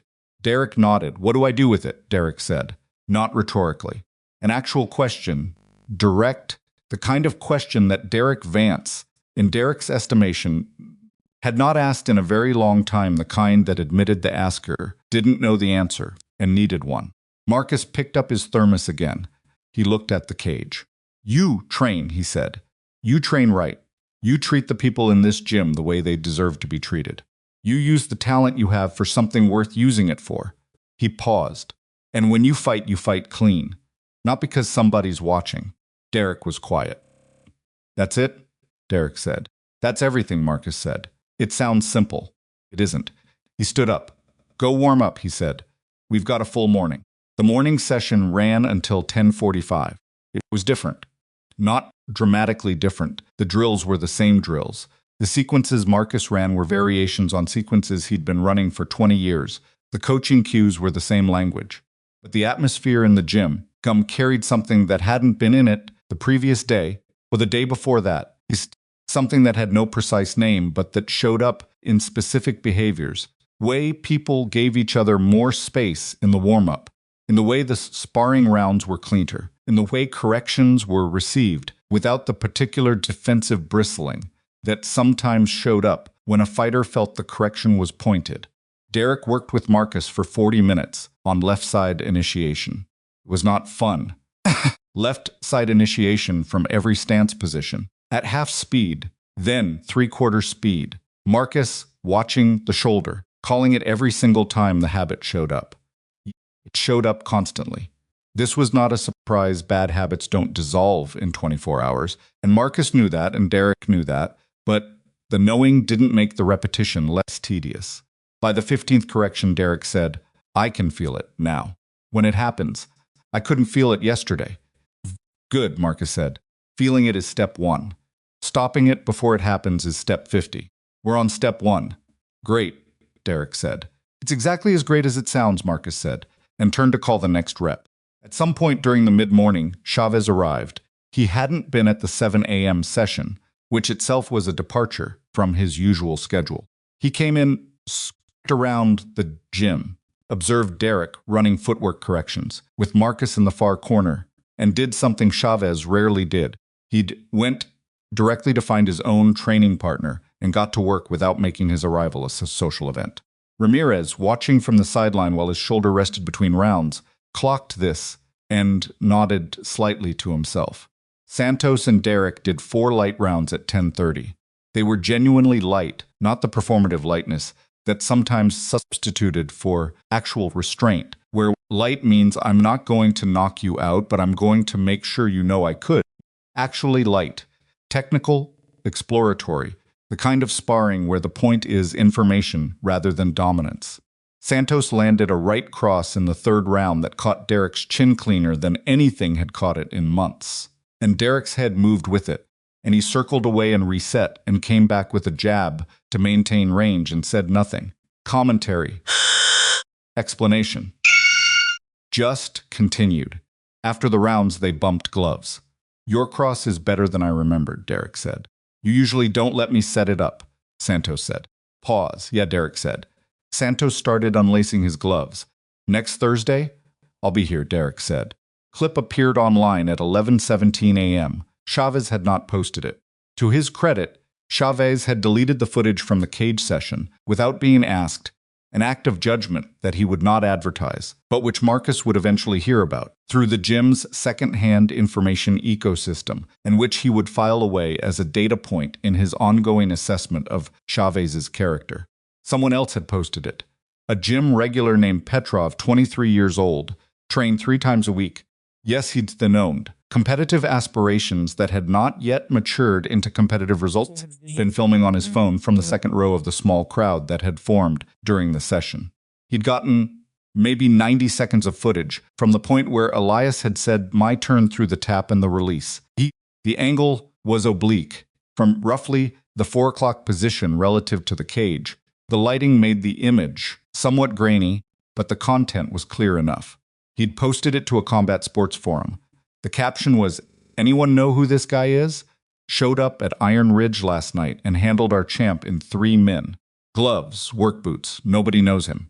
By 11:30 it had 47 replies. By noon it had 420. By 1 p.m. it had been shared to 3 separate combat sports social media accounts with combined followings in the mid-6 figures, each with a variation on the same caption. Who is this? Somebody find this man. Or in one case, simply the footage with no caption at all, because the footage was apparently sufficient. Marcus found out about it when his phone started ringing at 12:45. The first call was from a coach he knew in Portland who said, that's your gym, right? In the clip, The second call was from a regional promoter named Garrett Solis, who Marcus had a cordial but complicated history with, and who said, without preamble, Marcus, the guy in the boots. Who is he? I need to know who he is, Marcus said. Marcus, he's a private individual passing through. He's not a competitor. He doesn't look like he's passing through, Garrett said. He looks like he's been doing that for 20 years. He's not available, Garrett. I'm not asking to sign him. I'm asking who he's not available, Marcus said. Not for conversation, not for anything. He's a private individual. You post his name anywhere. I'll make sure every fighter I have never works with you again. He paused. I'll do that. A long pause on Garrett's end. This person, Garrett said. Goodbye, Garrett, Marcus said. He hung up. He sat at his desk in the small office off the back hallway of Iron Ridge, a room so small that the desk chair could only be fully pushed back if the door was closed first, and he looked at the phone in his hand. He thought about calling Elias to warn him. He pulled up the contact new, added last night, just a first name and a number, and held the phone. Then he put it down. Elias was on a drive back to Eugene and then a flight the following morning and was re-entering a world that had considerably more complex security considerations than a viral clip on a combat sports forum. If the clip was a problem, Elias would encounter the problem through channels that were equipped to handle it. If it wasn't a problem, a call from Marcus warning him about internet attention was just noise on a day that already had enough weight in it. Marcus put the phone in his pocket. He went back out to the gym floor. Derek was there still, working alone on the bag now, running the left side initiation drill without supervision, calling his own corrections under his breath, resetting, going again. Nope, he'd been doing it for the better part of an hour. Marcus stopped near the bag and watched him for a minute, without announcing himself. Derek felt the presence anyway. Athletes develop that peripheral social awareness through training. The sense of being observed, and glanced over without stopping the drill. There's a clip, Marcus said, from last night. Somebody posted it. Derek's hands dropped. Who? He said, Petrov. Derek looked at the bag for a moment. Is it bad? 90 seconds. The end of the session. Can't see faces well, but the gym is identifiable. Paused as Derek stopped. Can you tell who he is? The guy? From the footage, Marcus said. No name, no clear face. Just the boots and the jacket. Derek exhaled slowly. How many views, he said. Marcus told him, Derek looked at the floor. I need you to understand something, Marcus said. His voice had shifted into the register he used when he was saying something that needed to be received, not just heard. What people are watching in that clip is not what they think they're watching. Derek looked at him. They're watching a technique demonstration, Marcus said. They're watching someone with specific training in a specific context respond to a specific provocation. They're going to put a number on it, call it a ranking, make it a story about combat sports hierarchy. They're going to miss every single thing that actually matters about what happened in this gym last night. Derek was quiet. And that's fine, Marcus said. They can have their version. He pointed once, brief and direct. You know what it actually was. You don't get to let their version replace yours. You understood? Understood, Derek said. Good. Marcus turned toward the office. Keep working that shoulder. I want to see the drill at full speed by next week. That's not realistic, Derek said. I know, Marcus said without turning around. Do it anyway. The clip continued to circulate through the afternoon. By 4 p.m., someone had done a frame-by-frame analysis in the comments of the original post, examining the technique Elias had used to redirect Derek's takedown attempt, and had identified it as a variant of a control technique used in military combatives systems, specifically a close-quarters grappling methodology developed for situations where a subject needed to be controlled without escalating to lethal force. Comment had 67 replies. Most of them were variations of, that's not a sport fighting technique. And where do you even learn that? And this guy isn't from the competition world. Look at the hands. Yes, look at the positioning. 3 separate replies in the thread mentioned the specific tattoo that was briefly visible in the clip. Buddy said the name, but the territory around the name was mapped carefully and accurately by people who knew enough to recognize the landscape. By 5 p.m., the thread had been visited by a moderator who added a note requesting that identifying information about private individuals not be posted, which was the internet's version of putting a small sign on a highway. By 6 p.m., the thread had 1,100 replies. Marcus stopped checking it. Derek didn't check it at all. He'd gone home at 2, eaten something, slept for 90 minutes, the deep, recovery sleep of someone whose nervous system had been running a complex process for 18 hours and had finally found a window and woken up feeling not better exactly, but more oriented. The way you feel after you've been in rough water and found your feet. He sat at his kitchen table with a glass of water and thought about the conversation in the cage. You telegraph from your right shoulder. He thought about that. About the fact that it was a flaw he'd carried for 9 years, without anyone identifying it, and that it had been identified in the first 10 seconds by someone who had been in the cage for technically non-consensual reasons, who hadn't asked to be there, who had walked into the cage in work boots and a gray long sleeve and had spent the first 90 seconds managing the situation and the second 90 demonstrating what managed looked like from the receiving end. He thought about what Ramirez had said that morning, not the part about the tattoo, but the part after. No, when they were both warming down from the morning session. Ramirez had said, the guys who go through that selection, the ones who make it, they're not different because they're tougher. Plenty of guys are tough. They're different because they've been through a process that strips out everything that isn't essential. Every habit, every assumption, everything they thought they knew about what they were capable of. Strips all of it out, and then you find out what's underneath. And what's underneath, if you finish, that's the actual person. The baseline. Nobody and nothing in that room last night was going to rattle that baseline. You understand? Derek hadn't said anything. Ramirez had looked at him. You challenged his baseline, D. You walked up to it and threw everything at it and it didn't move. He sat at his kitchen table with his glass of water and a bruise on his ego that was going to take considerably longer than a cheekbone bruise to fade, and thought about that. Baselines.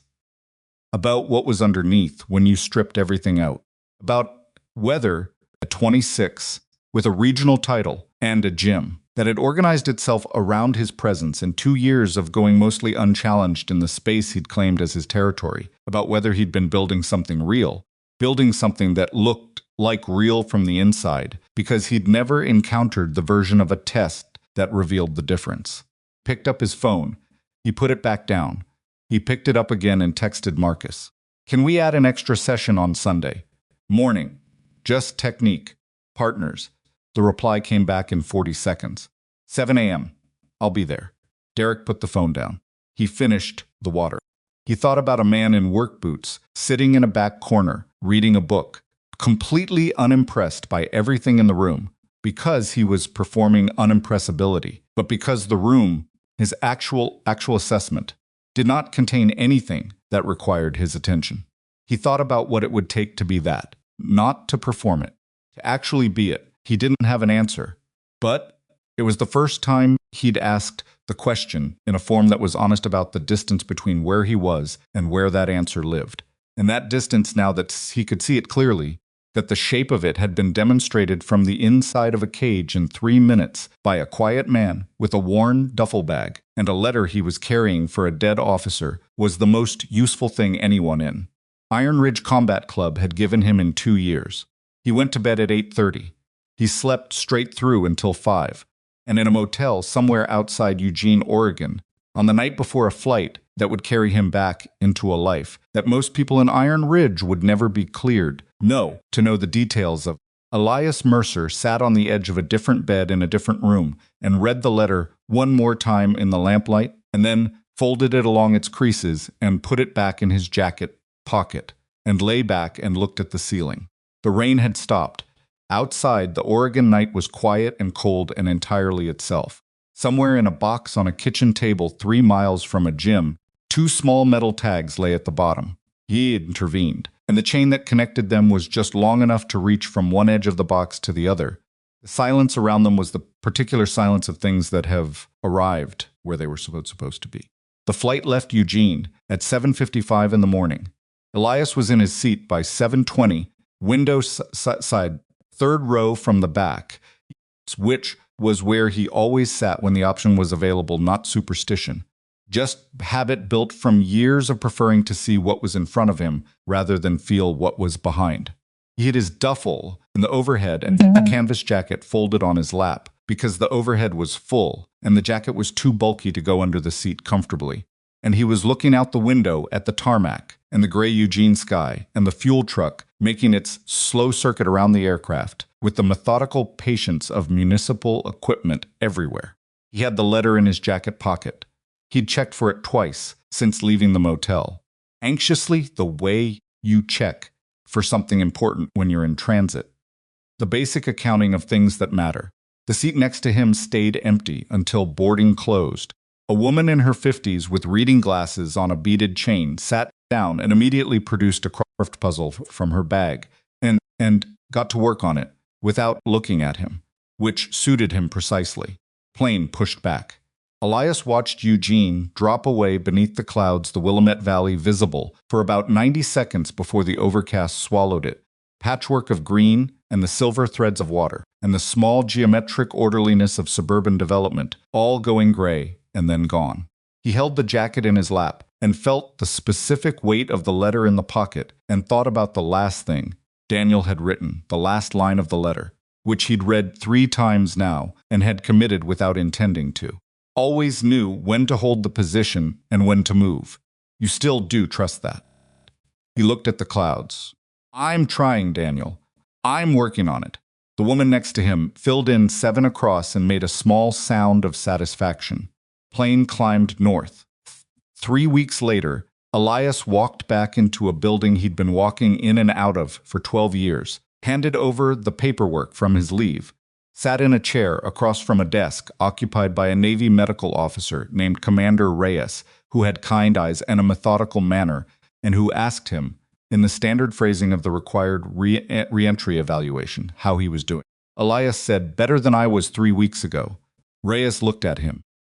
"Specifically, I went somewhere I needed to go," Elias said. "Took care of something I needed to take care of." He paused.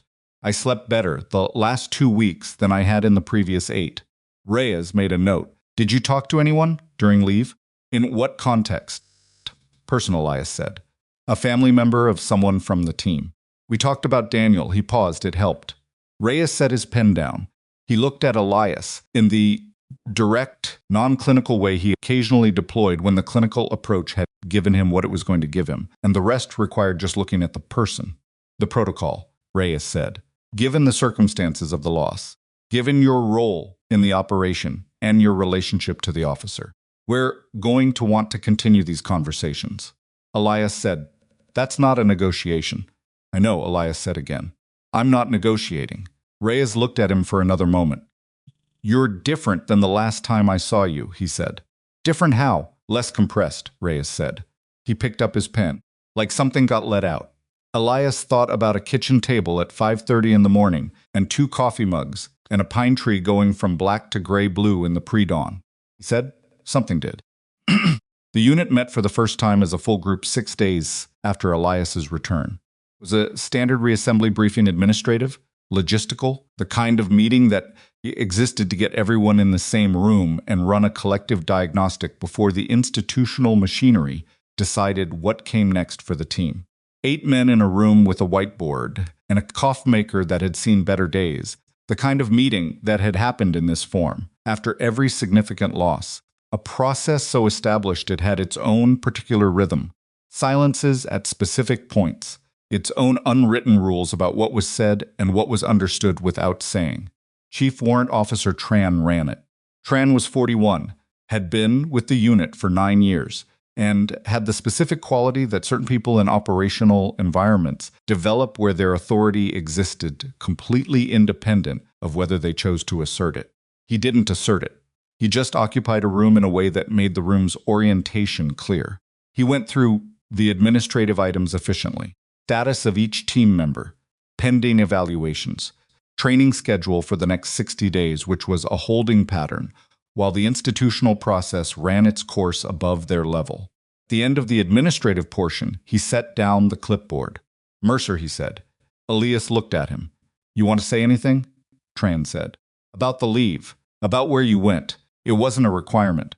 Nobody was required to share anything about their personal leave in this kind of setting. But it was an offer, made in the specific language that Tran used when he was creating a space that people could use if they needed it.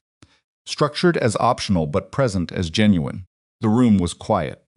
7 men who had known each other, in varying degrees of depth, for between 3 and 12 years, sitting in a utilitarian room with bad coffee and a whiteboard, waiting. I went to Oregon, Elias said. I returned Daniel's tags to his brother.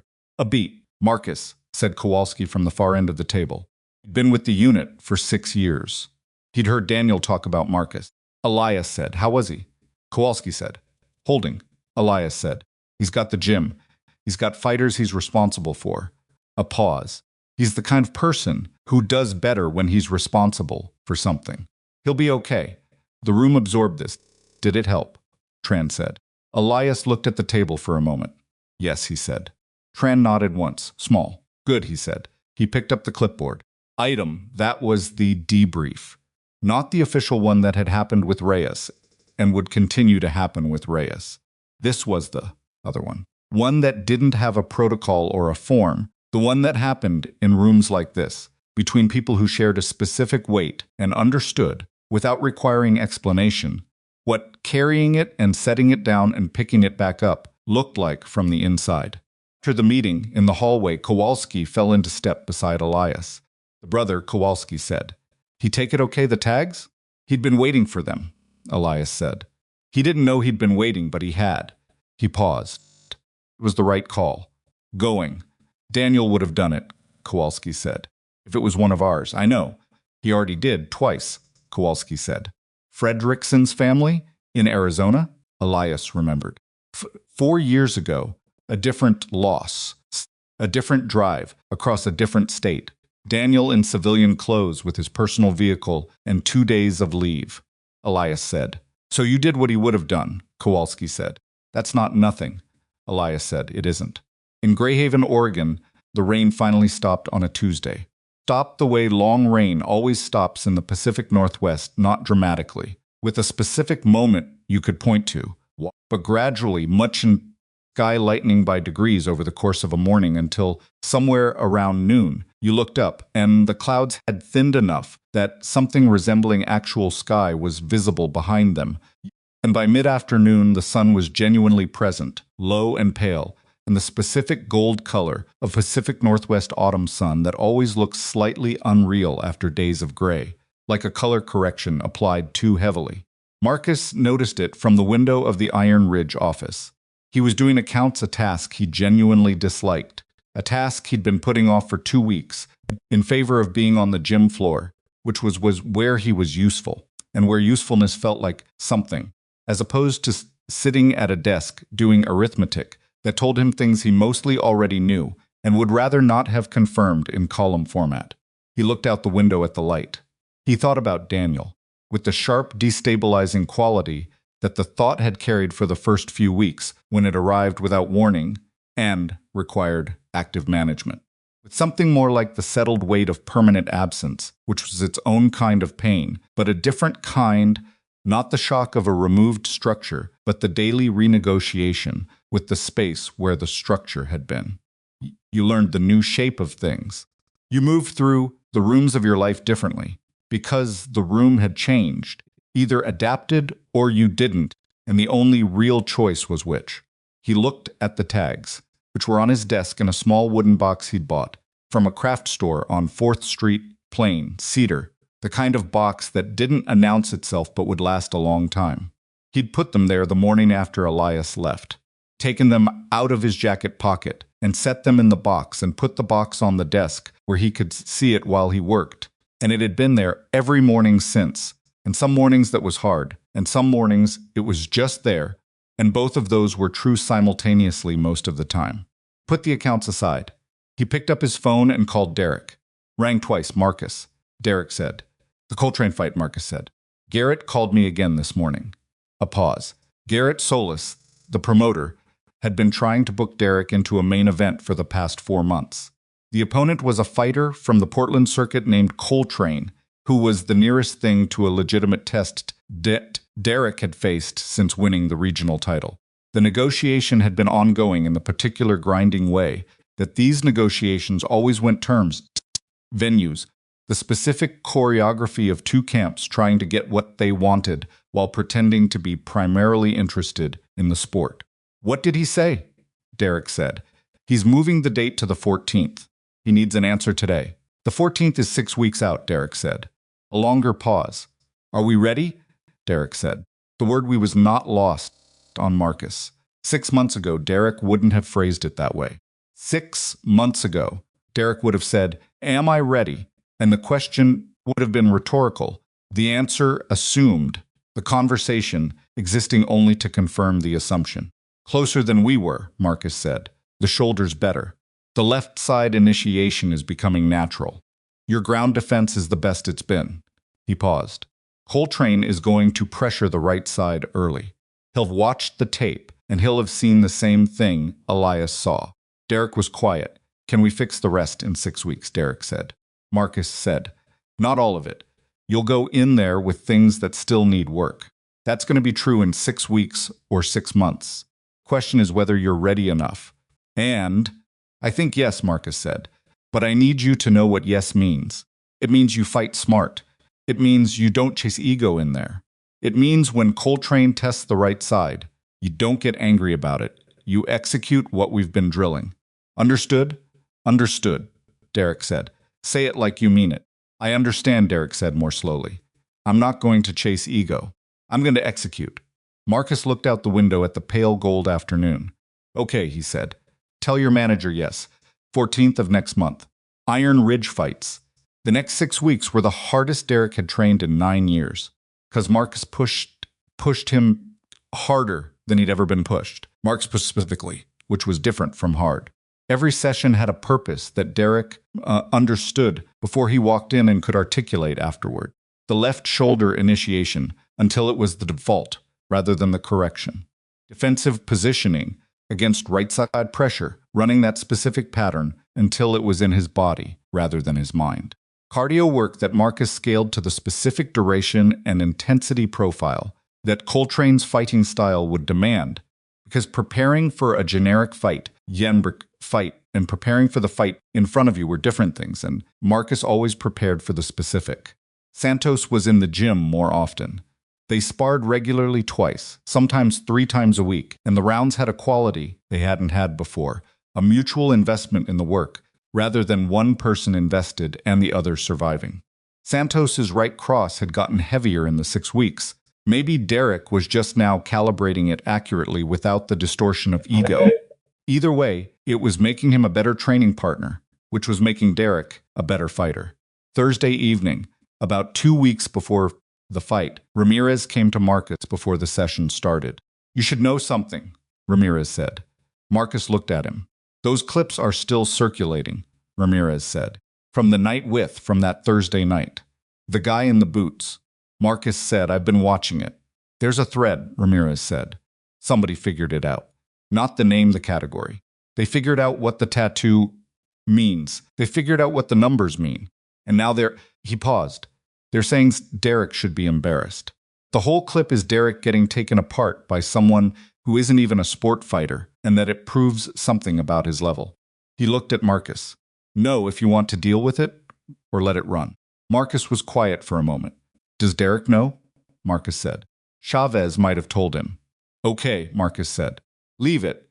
Ramirez looked at him. "You're not going to..." "The people saying that don't know what they watched," Marcus said. "And nothing we say changes what they think, because they've already decided what they think." He picked up his clipboard. "Derek knows what happened. That's what matters. Let it run." Ramirez looked at him for a moment, nodded. He went to start his warm-up. Coltrane fight happened on a Friday night. The venue was a mid-size event hall in Portland that Garrett Solis booked for regional cards, a place that held maybe 600 people and reliably sold 450 to 500 for a main event with real stakes. The card was 6 fights deep, Derek and Coltrane in the last slot, which was where the promoter put the thing he was most confident people had come to see. Marcus drove up with Derek and Santos and Ramirez in Marcus's truck, which was technically too small for 4 adults on a 2-hour drive, and which Marcus had never gotten around to replacing with something more practical. Fact that Santos brought up approximately 40 minutes into the drive, and which Ramirez confirmed made him personally less comfortable than he'd been in recent memory. Derek said nothing for most of the drive. Not because he was nervous, or not only because of that. He was running sequences in his head, the specific cognitive rehearsal that good fighters do in the hours before a contest, to calm themselves but to reinforce the programming, to make the patterns more accessible under pressure than they would be if they'd last been run at full capacity in a gym. Left side initiation, defensive positioning right, ground defense transitions, cardio management in the second round, which was where Marcus projected Coltrane would try to extend the work if he hadn't established what he needed in the first. Marcus was right about Coltrane. He came out in the first round, targeting the right side. He'd watched the footage, not the clip that had circulated online. Legitimate tape of Derek's previous fights, and he'd seen the shoulder pattern, maybe not as precisely as Elias had identified it, in the broad strokes. Came in with right side pressure, probing it, testing whether Derek would default to the pattern under live pressure. Derek didn't default. He wasn't perfect. In the first 90 seconds, the shoulder dropped twice. Marcus saw it from the corner. Both times, filed them without reacting, because reacting at the wrong moment from the corner was the surest way to pull a fighter out of their rhythm. But Derek caught the pattern himself the second time. Mid-combination, adjusted sut, and the adjustment came from inside the fight rather than from instruction, which was what training was actually for. The first round was close. Even, possibly. Coltrane had better cardio than his recent tape suggested. He'd clearly addressed it in his camp, which meant his team was competent, which meant this was a real contest. Between rounds, Marcus said 4 things. He said, the shoulder happened twice.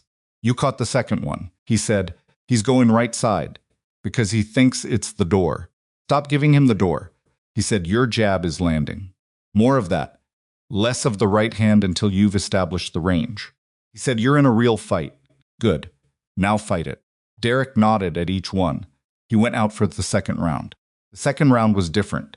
Not because Derek was dominant, he wasn't. Not completely. And the scorecard at the end of the night would reflect a fight that was close enough that 2 of the 3 judges had it separated by 2 or fewer points. He was present in the second round in a way that he hadn't fully been in the first. The way that fighters get present when the initial adrenaline has metabolized, and what's left is the actual person responding to the actual problem with the tools actually available. He landed a left cross in the second minute of round 2 that Coltrane didn't see. Didn't see because it came from the left side initiated by the hip. And Derek's shoulder had not moved first, and the punch landed with the weight of a technique executed correctly, rather than correctly enough. And Coltrane felt it and covered and circled away, which was the right response. But the covering meant he'd acknowledged the punch mattered. Acknowledgement has consequences inside a fight because it shifts the calculus of what the person covering is willing to trade. Coltrane adjusted. Derek adjusted to the adjustment. This went on for 3 rounds. It was not a highlight reel fight. It was not the kind of fight that generates clip content or gets shared to 6-figure follower accounts. It was close and grinding and technically honest, and the kind of fight that people who understand fighting respect deeply, and people who want entertainment find disappointing. And that distinction was itself a kind of argument that Marcus would have recognized immediately. At the end of the 3rd round, Marcus said, "You're winning this on the scorecards. Change anything." Derek said, "I want to go for the finish." Marcus looked at him. "Not because of ego," Derek said quickly. "Because I think it's there. He's been covering that left cross for 2 rounds, and his right shoulder is dropping when he covers. I've seen it 4 times. Marcus looked at him for a full 3 seconds. Marcus said, "But if it's not there in the first minute, you go back to working the scorecards. Chase it." "I won't chase it," Derek said. He didn't. The finish came at 1 minute 42 of the 4th round, when Coltrane covered for the left cross and his shoulder dropped, and Derek had the position and threw the right hand, not as a power shot, but as a precision shot. placed to the specific geometry of the opening that Coltrane had left, and Coltrane went down. He got up at 8. The referee let it continue for 11 more seconds. Coltrane went down again. The referee stopped it. The 600 people in the event hall reacted in the particular way that crowds react to a finish they were ready for, but didn't know was coming in that moment, a collective sound that was more release. In celebration, the noise of held breath converting. Derek stood in the center of the ring. He didn't pose. He didn't point at the camera that was always somewhere. He put his gloves down and breathed and looked at the floor, and then he walked to Train's corner and waited until Coltrane was up and steady and looked at him, and then he put out his hand. Coltrane took it. In the truck on the way back to Greyhaven, nobody said much for the first hour. Santos fell asleep against the window 20 minutes out of Portland. Ramirez was on his phone, texting someone. Marcus drove. Derek sat in the passenger seat and watched the dark Oregon highway unroll in the headlights. Marcus, he said. Yeah, I need to tell you something. Marcus waited. That night, Derek said, with Elias. I've been thinking about it for 6 weeks, and I keep coming back to the same thing. He paused. I've been in this gym for 3 years, and I've been the best thing in it for 2, and it made me into something I didn't decide to be. He stopped. Tried again. I became the person the room was organized around, and then I started acting like that was a property of who I was, instead of just a circumstance. Marcus kept his eyes on the road. And then a man walks in on a Thursday night, Derek said, wearing work boots, carrying something for a dead friend's family, and I spent 15 minutes doing everything I could to make him prove himself for my entertainment. And he wasn't even thinking about me. The whole time. He was just there for something that had nothing to do with me. The truck moved through the dark. I know, Marcus said. I need to not be that person anymore, Derek said. I don't mean as a goal. I mean I'm done being that person. He paused. I just wanted you to know I understand the difference between saying that and meaning it. Marcus was quiet for a moment. I know the difference too, Marcus said. That's why I'm not saying anything. Derek looked at him. You mean you went out tonight and fought the smartest fight you've ever fought, Marcus said. You didn't chase the ego finish until I cleared it. You listened in the corner for 4 rounds. You shook Coltrane's hand before the decision was official. He glanced at him briefly. Actions, Derek. I don't need the speech. Derek was quiet. After a moment, that's fair. Yeah, Marcus said. It is. They drove. 2 months later, a letter arrived at Iron Ridge Combat Club addressed to Marcus Hale. It was handwritten, on plain paper, not military stationery, just plain paper, and the handwriting was even and slightly left-leaning, and Marcus recognized the printing style before he read the name at the bottom. It said, Marcus cleared to go back into the rotation. Signed off last week. Didn't want you to hear it from the internet, if something eventually appears there. But you'd want to know, the unit's okay. It took time. It takes time. But we're okay. I've been working on something your brother said to me once. He said the measure of a team wasn't what they did on the good days, but how they held together on the days that cost them. I think that's right. I think we're holding. Tell the kid with the left cross that the shoulder is cleaner. Tell him I noticed. E.M. Marcus read it twice. He folded it, put it in the top drawer of the small desk in the Iron Ridge office, in the drawer that also held 3 pens that didn't work. Spare key to the back entrance. And a photograph from 2019 that one of his fighters had brought in as a joke and that Marcus had kept because it was funny, and because funny things in a drawer are worth keeping. He went out to the gym floor. Derek was already there. He was running left side initiation from the southpaw stance, alone, music, audience, just the sound of his feet on the mat and the rhythm of his breathing in the big quiet room. And his shoulder was still, which meant the drill had become not habit, not yet, maybe not ever completely, but something closer to natural than it had been 6 weeks ago. Marcus watched him for a moment. Letter came, Marcus said. Derek stopped the drill. Turned. From Elias, he said. He says the shoulder's cleaner. Marcus looked at him. He noticed Derek stood very still for a moment. Something moved across his face, not the kind of thing that announces itself, just the micro shift of a person receiving information that costs something, that asks for a response in a currency that doesn't have a simple form. Turned back to the mat. Tell him I'm working on it, Derek said. He reset the stance. He ran the drill. Marcus stood and watched him at the edge of the mat, and the morning light came in through the two high windows on the east wall of Iron Ridge Combat Club. The kind of light that arrived without announcement and didn't ask for anything, and it fell across the mat in long rectangles that moved slowly with the hour. And the gym held its morning quiet around the sound of a young man doing the same thing over and over because someone was watching, because it would end up in a highlight, because it was the work. Work was what was left when everything else had been stripped away. And what was left, if you were honest about it, was the only version of yourself worth becoming. That was what Elias Mercer had walked into Iron Ridge and left behind without intending to. A lesson, not a speech, not a $5,000 cage match with a moral attached.